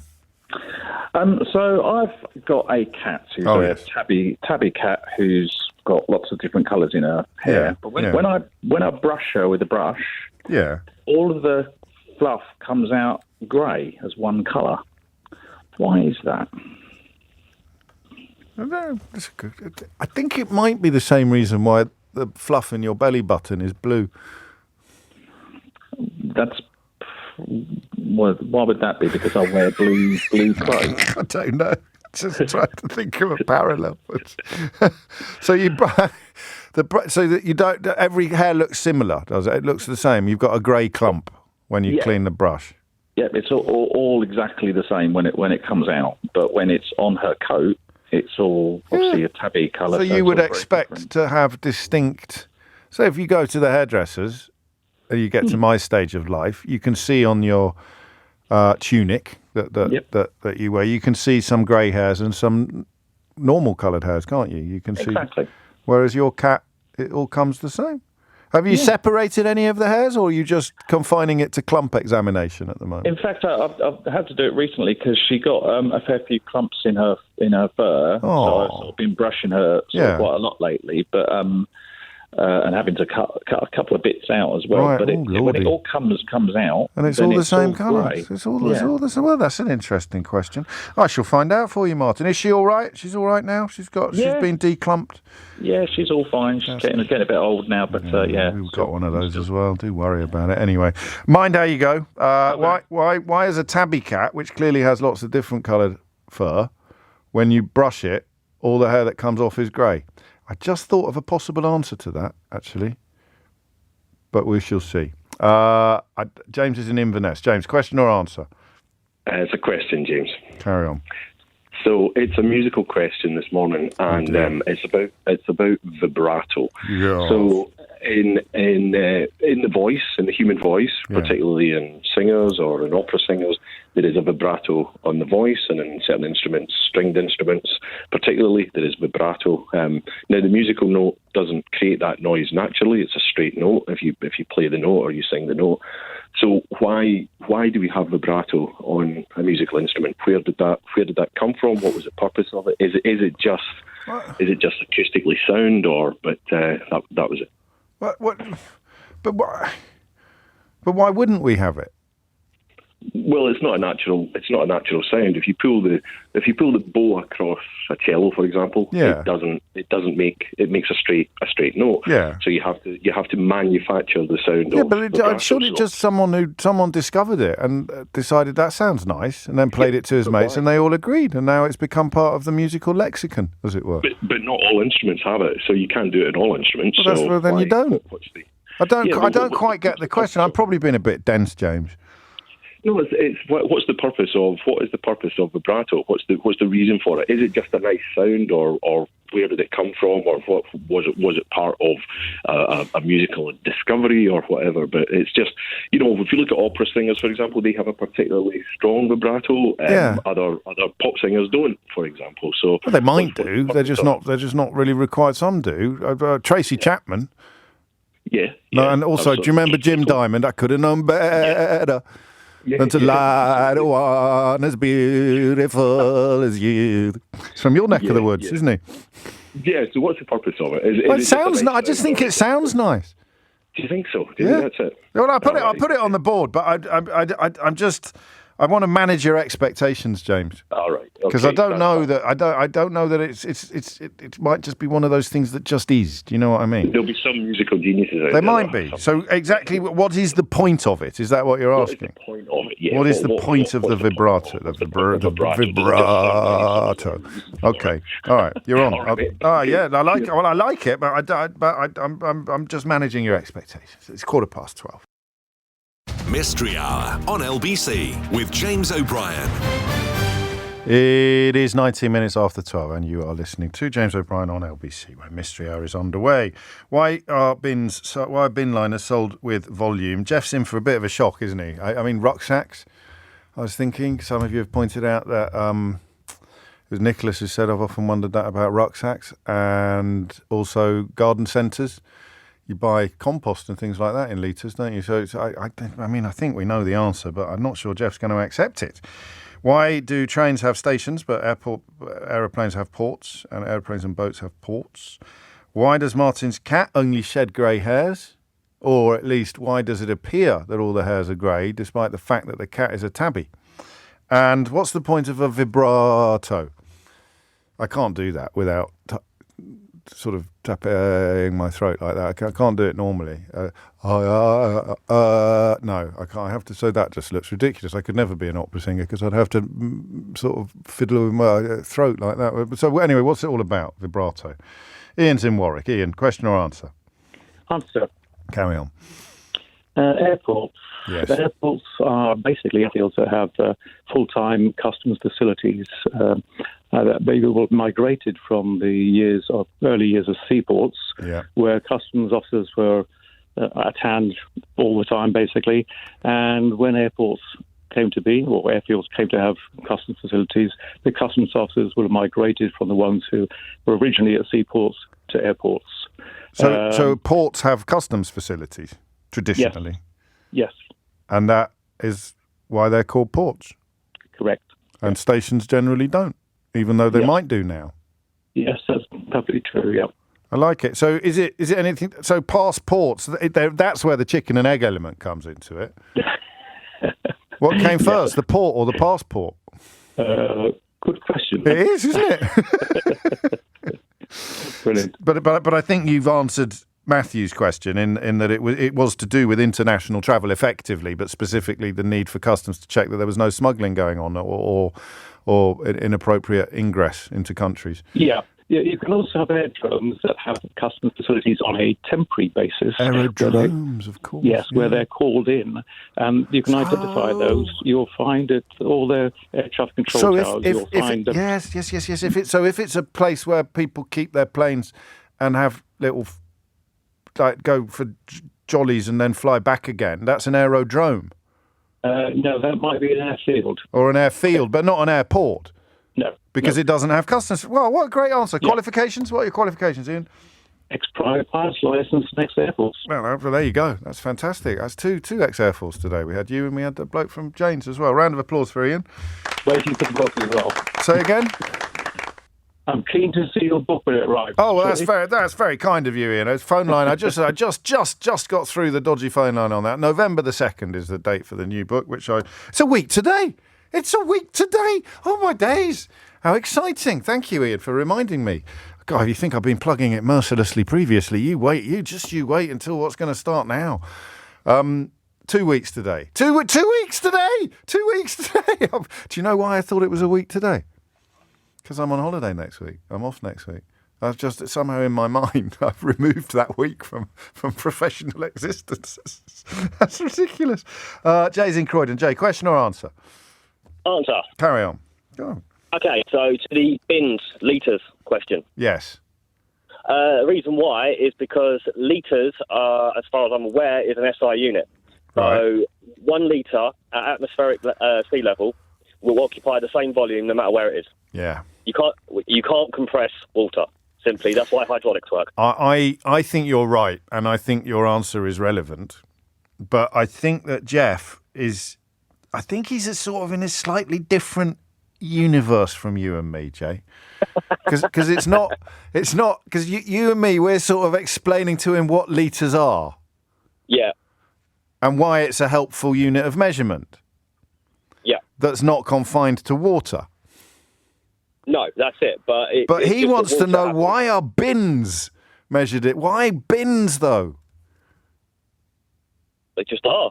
Well, that's what I thought as well. It's just because, most things are measured in when you're talking about volume, you tend to use litres because litres it's an SI unit. It's not, you can't change what 1 litre is in terms of volume. It just is what it is. And the shape doesn't matter either. So you might have an octagonal bin.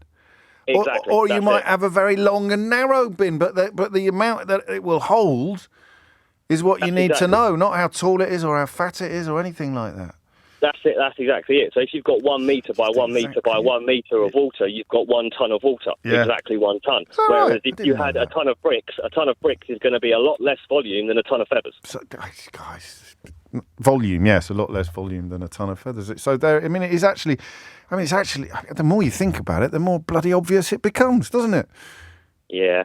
But I've got a feeling Jeff's not going to be happy. I just think he's somewhere, Jeff is thinking to himself, but why a bin? And the answer is because there's no other blooming way of doing it. That's why I said the thing about tennis balls. Yeah, that's exactly it. Yeah. What about cubic centimetres? Why don't we do it with cubic centimetres, for example? You could do, couldn't you? I mean, you could, but then if you were to say a bin is sort of like, 30 centimetres by 60 centimetres by 100 centimetres, there's a bit of a mental jump for a lot of people. It's just 20 litres. You know what 20 litres is. It's half of 40. Qualifications? For example, I used to be a bin man, and now I'm an engineer. That's one of my favourite qualifications of all time. Yep, I worked in the bin for 2 years. Oh, I love that. Massive round of applause for Jay, please. That's beautifully done. Thank you very much. No, thank you very much. I'm not sure that is actually a qualification for knowing why bins are measured in litres, but in another way, it's the most perfect qualification of all, isn't it? Yeah, I mean, now I'm an engineer. I fix washing machines. But that's what I thought you were going to say. I thought you were going to say something like that. Oh, I love it. Thank you, mate. God, blimey, we do a guarantee, don't we? I always forget these days. I used to always do a guarantee at 12 o'clock that you'll have at least one laugh out loud moment between 12 and 1. That one made me laugh a lot. What? My rib is better. Thank you for asking. It's still not right. It is a bit... But that first week, that was murder. Absolute murder. I had painkillers all that week, and then by last Thursday, it was all right. It was okay. And now it's just when I wake up in the mornings. I realise that's why they called that programme Only When I Laugh. Do you remember that? Are you too young for that, probably? There used to be a wonderful comedy programme called Only When I've got quite a good showbiz anecdote here that I could share with you, if you're in the mood. So... Only When I Laugh was set in a hospital. I think James Boland was in it. And I think the theme tune was, I'm H-A-P-P-Y, I'm H-A-P-P-Y. I may have got that bit wrong, the theme tune, but don't sue me. So I interviewed Dudley Sutton once, who played Tinker in Lovejoy, but he was an absolute legend of British stage and screen. And he was also a fairly heavy drinker back in the day and part of that wonderful sort of Soho bohemian crowd. And he told me a story that just tickled me so much, is that he was between jobs at one point and phoned his agent. He saw this thing come on the telly called Only When I Laugh, this hospital set drama. And he phoned his agent to complain that he hadn't been in it and say, why can't you get me a role in that? And his agent pointed out he had actually been in it, but he'd been so drunk that he'd completely forgotten. And you would never have known it from his performance at all. But it was just one of those old school Soho storytellers that I'm not sure we'll ever see again. 27 after 12 is the time. Elaine is in Richmond upon Thames. Elaine, question or answer? I've got an answer for you, James. Carry on. It's about vibrato. Oh, yes.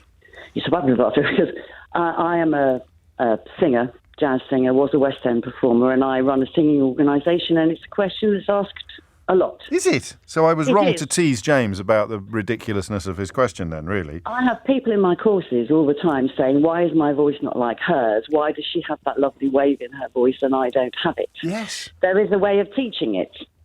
Is there? Would you like me to demonstrate a non-vibrato, a little bit of something, and then a vibrato to show you the difference? I would love you to. It would be rude not to, I think, now. No. I think you don't have to. I was just going to give you an example. No, I want you to. Show me the difference. Sure? Yes, absolutely. You're not going to break glass or anything like that, are you? Oh, God, no. So, Fly Me to the Moon. Fly me to the moon. That song. And let me play amongst the stars. Yes. Yeah. Okay, so I'll sing it without vibrato. Okay? Yeah. Fly me to the moon and let me play among the stars. Okay, you've got a beautiful voice. I haven't. Not like that. I don't think I have. Just in terms of being tuneful. Thank you so much. Go on. Thank you.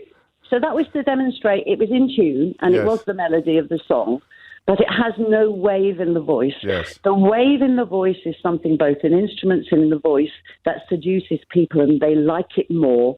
And it's a waving sound and it goes through your body and you can develop it. Some people don't have it and can develop it. Some people have amazing vibratos. So I'll sing a little bit with a vibrato, Please. The way I would sing it more. Yeah. Okay. Fly me to the moon and let me play among the stars. Let me see what spring is like on a Jupiter and Mars. Would you like to come to one of my lessons? I think I'm beyond. I think I'm beyond your reach. I think I'm beyond. No, you're not. You were pretending not to sing in tune. I really wasn't. Well, let me see what spring is like on a Jupiter and Mars. I did a bit of vibrato for you at the end there. You know the other funny thing, James, I must add that certain nationalities have a vibrato that's much faster, like Nana Muscuri. Oh, yes. Or, now, that's the question I get asked more than anything. For example, La Vie en Rose. Hold me close and hold me fast. Well, when you heard that thing by Piaf You're right. or French singers, that's something that they grow up hearing and they develop it as a style. Well, I never. And it doesn't exist in most voices in this country. But in other countries it does. Ethnicities, it does.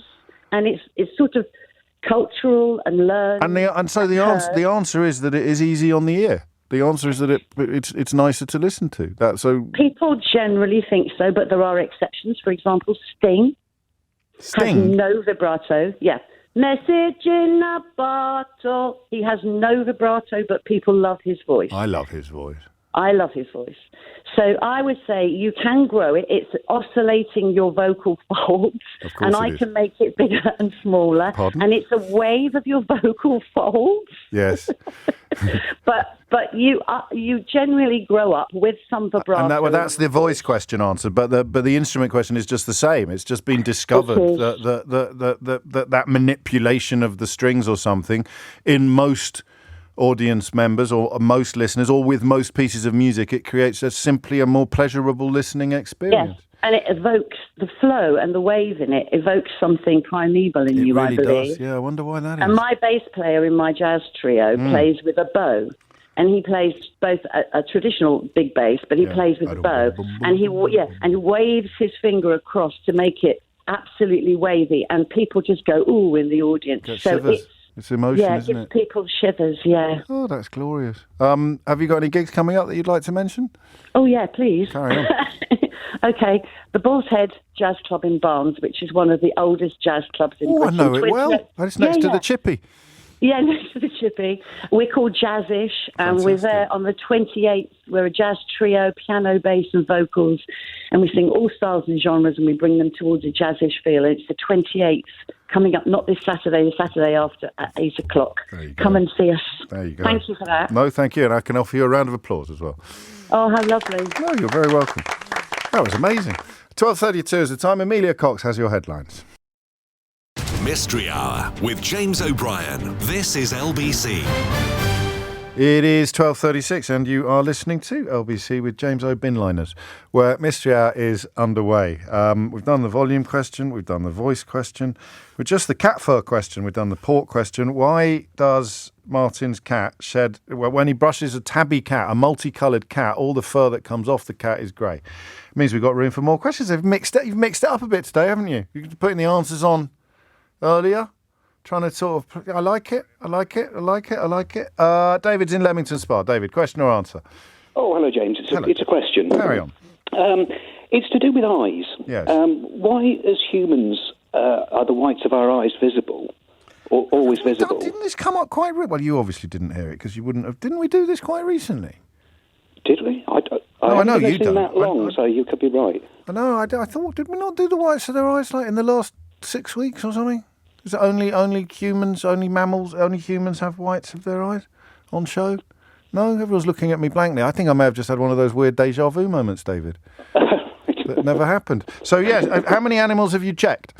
Well, I can't remember seeing an animal that where the whites of the eyes are visible. I mean, I look at my dog, for instance. Yes. If it's looking straight at me, the whites no aren't whites. visible. Obviously, if you're What looking about at an apes? angle, then yes, they are. But it just seems that all races of humans, you can see the whites of the eyes, but I can't think of an animal where in a sort of resting position you'd see them. No. So why have we evolved in that way? Or What's that? the What is that all benefit about? of that? I've got the strangest sense of familiarity, but we will find out. I will find out for you. Why is it only us? Thank you, David. A bizarre sense there. It's a good question, though. Why is it only us that have whites, visible eye whites? 12:38 is the time. Dave's in Retford. Dave, question or answer? Question, please. Carry on, Dave. I wanted to know if identical twins can be different-handed. Oh. Yeah, so do I now. That's it. I do. Why do you want to know? What I want to know is, you may or may not remember Captain Caveman. That's vibrato. Is it? Captain! That's vibrato. That was a really good example of a vibrato in a voice there. I could have done Captain Caveman instead of humiliating myself by singing. I do remember Captain Caveman, of course. I've just demonstrated. So there was an episode in Captain Caveman where they figure out who the villain is by the fact that one of the twins is left-handed and one is right-handed. Is that right? And you want to know whether that is genetically sound? Yes, or feasible, yeah. Yeah, well, you're on. I shall find. I love that. I very rarely ask people why they want to know the answer to the question that they've asked, but so I must have been a bit of inspiration there, Dave. I asked you, and Captain Cave was a perfect reason for wanting to ask a question, to find out whether or not a plot line in Captain Caveman 30 years ago was scientifically accurate. Yeah, it's just that the kids have been watching it. I've had them on DVD, so the kids have been watching it. That's why I've seen it recently. Oh, lovely. I don't remember it from 30 years ago. Do they like it? They do, actually. Yeah, they do like it. Is it Hanna-Barbera? I think it is, isn't it? I think it is. 12:40 is the time. I met Joseph Barbera. I'm doing all my showbiz anecdotes today. It's all gone a bit variety club, hasn't it? I'll stop now. Helen is in Bromley. Helen, question or answer? Answer, James. Carry on. Sorry to be rubbish. It's about bins. Well, I thought we dealt with that satisfactorily. I thought Jay provided a very good answer. He gave an answer of what volume is, but as you said, I don't think it really answered the confusion of your caller. Why is a bin measured in litres? Why is a bin liner? Go on then. A bin is measured in many ways, but what we're measuring with litres is its capacity, how much it holds. But I also need to know, its physical size. I need to know its height, its width, its depth, to know how it fits in my kitchen. Yes, but not the bin liner. The bin liner, because it's so malleable, is, unless you've got a mad bin that's shaped like a scaffolding pole, and you have to cut up all your rubbish into tiny little bits. But unless you've got a mad bin, then a bin liner of 20 litres is going to fit in any 20-litre bin. Yeah, but that 20-litre bin might be twice the size because it might be thicker, it might have a pedestal on it. No, but the bit that the bin liner goes in is just volume, isn't it? There's nothing else you can measure it in. I could scrunch my bin liner up to the size of my hand. Yes. That size doesn't help anyone, does it? No, but that's not going to go in a bin when it's the size of your hand. Exactly. The only thing you can measure is, so you're measuring its capacity, volume, which is different from its size. Yes, volume. Yeah, but its size is a volume as well. Well, volume or capacity. It's volume. Volume is how we measure it. The capacity is how much it holds. Oh, yeah, okay. I think I understood all this. What do you think was missing from the original answer? I don't think it... Because it was tennis. It's tennis balls. It's tennis balls. So Jeff didn't understand when I said you might as well use tennis balls. It's the only way you can measure capacity or volume. I think the difference, though, is I think he's thinking about the size of the bin as that's where he's getting confused. In my yes, but that's where he's getting confused because the only reason they tell you the bin in litres is because of the capacity. Well, he also brought up pans, and I can see it. Yeah, we don't need to bring pans into it, do we? It was a ridiculous thing to do. As if you buy a pan according to. I mean, you do see, and on a pan, you do see the capacity that it holds, but it's width. But it's width. There's a difference between a 10-inch pan that holds 2 litres and a 10-inch pan that holds 4 litres. I need both measurements as a consumer. Yes, but we're not with a bin liner. Not when you're buying a bin liner, you don't. But he started with bins. Yes, I know he did, and the bin, I suppose, allows the pan point to be brought into the conversation. But it's the central question, as you point out. A round of applause for Helen, of capacity. I think we can all spare a thought for Anthony here, who says, my 60-litre bin is too wide for all of the 60-litre liners, and it drives me mad. I have to use black sacks, says Anthony, and we feel his bin pain. Nick's in Purley. Nick, question or answer? It's a question. Yeah. Now, I listen every Thursday, and I'm worried your listeners might think I'm a bit sick, because I think people might know this and think, what? Anyway, basically... I guarantee you'll be okay. Right, basically, on my jet washer, when I want to jet wash the patio... I already love this question. Which is coming from my hose, which comes out... love this question. On right, my the hose jet comes washer. out terribly slowly. It does, a dribble, really. But the jet washer comes out forever at incredibly high pressure. It's a bloody mystery is what it is. And if it was pulling from something that hadn't got much water, surely eventually it goes a faster pace, it would just run out of water. Exactly. And even if it's sucking from the hose would eventually run out of water because it's taken from the mains at the top of the hill. Yeah. Oh, by the way, congratulations to Dorking begrudgingly. They get a kid dementia at Dorking 2 weeks ago. Yeah, it was only a cup game, wasn't it? But thank you. Oh, no, it's a league. I was thinking of you. The Dorking game? Yeah. Oh, no, of course it was. It was a cup game last season. It's the one that I went to. No, thank you, Nick. Yeah, it was. We turned. Well, I didn't enjoy it. Touchwood, anyway. we've turned a corner. Touchwood, so just playing fine all season. We just couldn't score goals. And I've also just finished How to Be Right When You're Wrong, and that's the second best book I've read this year. Second only to Rory Stewart is the best. Well, I'm told that Rory and Alistair Campbell have just plugged my new book on their podcast, so I will allow you to put me into silver place position on this occasion. Well, you did the podcast with Rory about 2 years ago. That's You right. should probably have him on again. Yeah, you should have him on again now because his life's changed. Well, he was on the show. You only listen on Thursdays, don't you? So he was on the show about a month ago. I listen when I can. All right. But I can't always listen. So anyway, the bottom line is... Why can it come out of that? Why does the water pressure do such business when the tap is rubbish? When the tap is... Well, I think I know this. Well, that's why, you see, because I thought everybody would know it. No. It's because I have thought about this. Also, do you know, I never remember questions that I want to ask myself on Mystery Hour, but because water pressure in the house we live in now is fantastic. And in the last house, it was not fantastic. And I don't know why. I don't know what the difference is, but that's not the point. Here's what I think happens. There's a reservoir in your... I don't think this is going to work. There's a reservoir in your water pressure, in your water jet washer.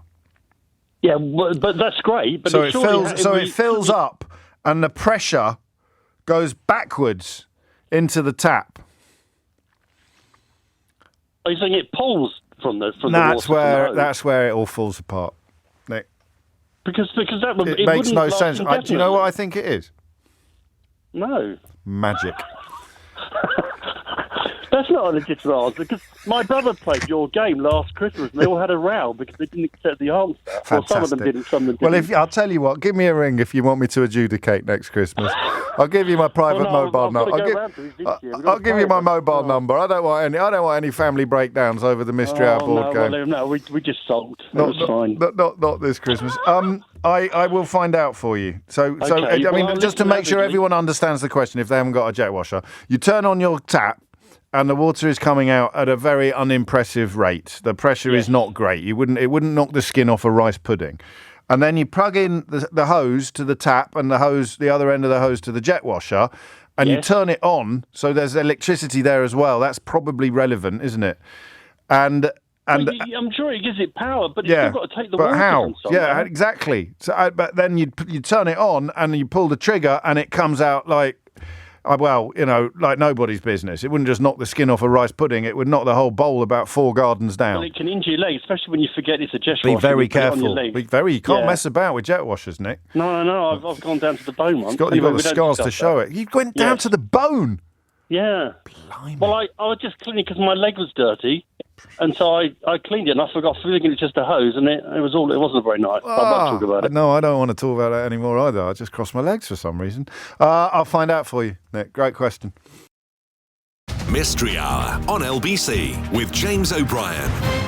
It is 12:51 and you are listening to James O. Binliners on LBC. Thank you to whoever sent that joke in. And thank you to Anthony as well. He said, what a brilliant show. You've really cheered me up. Thank you. Cheered myself up today, actually, and the callers have cheered me up. It's all reciprocal. It's going to be hard to decide who gets the game. And it's not over yet. Lou's in Stoke. Lou, question or answer? Answer, James. Carry on. Identical twins. Yes, they can be different-handed. Captain Caveman. Sorry. Beautiful that was. Thank you. Beautiful. Thank you. Yeah, no, so identical twins can have different hands. They can also have different fingerprints, and they can also have different palm or foot marking. Is there mirror twins are a thing, are they? You can have mirror twins as well. They're identical, where they tend to have I don't know if they're real. I've never met one. But, there's qualifications? mirror twins. Twin mum to identical twin girls. With different hands? No, both left. But you've looked into it? Yeah, cool. I'm sad like that. No, it's not sad at all. Must be interesting to have twin daughters, twin children. It's a sort of it's enduringly fascinating to the rest of the population, isn't it? Yeah, I think it'll be interesting when they hit teenagehood. Yes. So they get on brilliantly at the moment, do they? No, they argue terrible. Oh, but that's parenting. That's parenting. That is, I think, in my experience. Heaven forbid somebody should pick on one of them though, because they're best friends then. Oh, I like that. Oh, that's what you want. Round of applause for Lou. Yep. Thank you. Beautifully done. Thank you, Lou. Abby's in Tunbridge. Abby, question or answer? Answer. Carry on. So basically, the bloke that was brushing his cat, and it was a multicoloured cat, but he was only getting grey hair out. Yeah. That's because he was brushing the undercoat out, which is grey. So when you cats, he wouldn't be brushing the multicoloured hair out. What he's brushing out is his cat's undercoat, which is, if he looks underneath the hair, there's going to be a really short coat, which is the undercoat that keeps their coat them warmer. And it sheds certain times of year. So that's what you molt. That's what you lose according to the seasons. But the actual fur, the coloured, the tabby bit, that just stays forever, does it? Yeah, that does. Well, I wish I could find that for humans, Abby. I'd have had a very different experience. Qualifications? Dog groomer. Nice. What about cats? Yes, don't really like them that much. I mean, there's not much business in cat grooming, is there? No, there isn't. Because they don't need it. It's mad, isn't it? That if you didn't have didn't have dog groomers, the fur would it grow forever? Well, now everybody's got cockapoos and mixed breeds and stuff. Yeah. Then you do. That's what we've got. And I always think of those sheep that get found in Australia after they've run off from the flock and they've been gone for 10 years and they're about the size of a small car, because all the furs never stop growing. Do you, forgive me for my inappropriate curiosity, but why is it so expensive? Because it takes so long. So if you think about it, when you go to the hairdresser... Yeah. When you go to the hairdresser, they'll charge you £60 or something. Yeah. But we're doing nails, we're doing bath, massage, haircut. It just takes so much longer. That's a very good point. Do you do humans? It sounds better than my hairdressers. Only in lockdown. Round of applause for Abby. Lovely stuff. Yeah, you're absolutely right. And also, it's a bit annoying. It's a bit rude to say, why does it cost so much? Because you're a professional and highly trained and doing very tricky work. Sorry. Richard's in Aylesbury. Richard, question or answer? I've got an answer, James. Carry on. It's for the pressure washing question. Yeah. So with regards to pressure washing, the hose that supplies the water will supply the water at a very low rate, usually one bar, which is 30 psi, give or take. And then you have a little brass pump usually in the pressure washer, and that pressurizes the water. And what it's trying to do is push the water out of a really tiny hole, which is at the other end of your pressure washer. So the bit we missed, it's all about the constriction, isn't it? Yes. At the other end of the pipe. So you would, if the aperture on the hose was the same width as the aperture on the tap, you wouldn't have much pressure at all. It'd be the same, pretty much, give or take. Yeah. So it was actually a very silly question after all. No, there's no such thing as silly question on Mystery Hour. There he is. You see, he's written as a slogan. Thank you. What are your qualifications, Richard? I'm a firefighter, so we're dealing with pumps all day long. Of course you are. And the big version, but the principle is still the same. You'd never get a hose to reach the third floor of a building unless it had unless it was a narrower. So you've got the pump, and then all right, that'll do. Round of applause for Richard. Great job, man. Thank you. That's not your first, is it? That's my second, I think. I thought so. I recognise your accent. Thank you, Richard. 12:56 is the time. Juliet's in Marlow. Juliet, question or answer? It's an answer, James. It's just to add to the answer about vibrato. Oh, yes. Yes, so, I'm not going to discredit what the other lovely lady said with her beautiful voice. Elaine Elaine from Jazzish. Yes. Was it Jazzish? Elaine. Yes, Elaine. Yes, I'm not going to discredit what she said because it was mostly true. But of course. Essentially, yes, you can sort of mimic it and learn to create a vibrato in your voice. But in order to have a true vibrato, if you think of a rich vibrato that an opera singer has, it's really rich and big and great. It's all to do with skill, and it actually comes from the support you have in your diaphragm.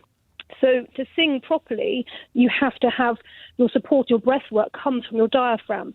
And if that's fully engaged and you're trained and you're singing with great technique, it allows the vocal box and your vocal folds to relax so that you can actually create that beautiful sound. And with that comes the oscillation of the vocal fold. And it also means you can sing stronger without actually tiring your voice. So it's actually a sign of skill and talent more than for the sort of pleasing of the ear. Okay. Well, okay. But it's both, though, because it wouldn't be a skill or a talent unless it was appreciated by the people listening, would it? True. So we're back to chickens and eggs again. Well, but we are, because it doesn't matter how hard it is to do. If it sounded awful, it wouldn't be worth doing. True, but I think some people do put it on with their voice. They almost force their voice. They do. They want to create it, and it doesn't actually always sound nice. No. If you think about sometimes the little old lady in the front pew at church who's shrilly at the front, and yet you have a beautiful chorister, a young choir boy who's singing "Walking in the Air" with a pure voice. Yeah, very true. That that can be more pleasant than the shrill old I lady like in the it. front Oh, pew. well done. Qualifications? Well, I'm a trained classical singer, and so, read music at university. Well, round of applause for Juliet, please. We haven't got time, sadly, to ask you to prove it. You're a trained classical singer, because I want to squeeze in Adam in Bow.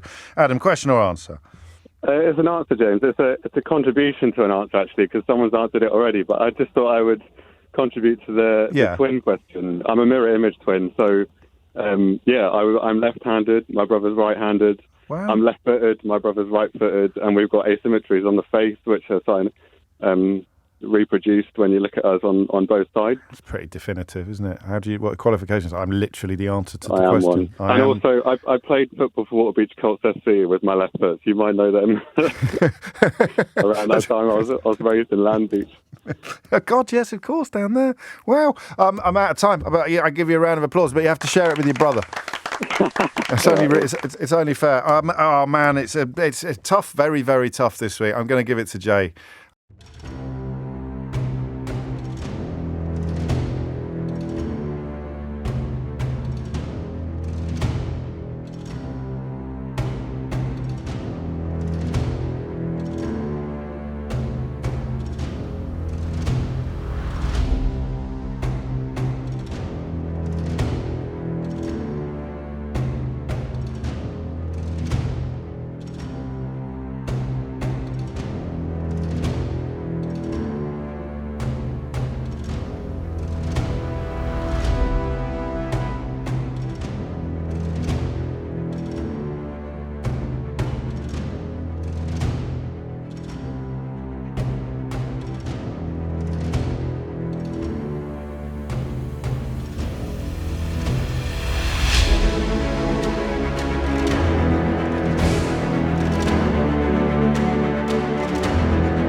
I'm going to give it to Jay because I gave Elaine a free advert. Otherwise, it would have been between Jay and Elaine. But just qualifications bin, man. Just got me right in the funny bone.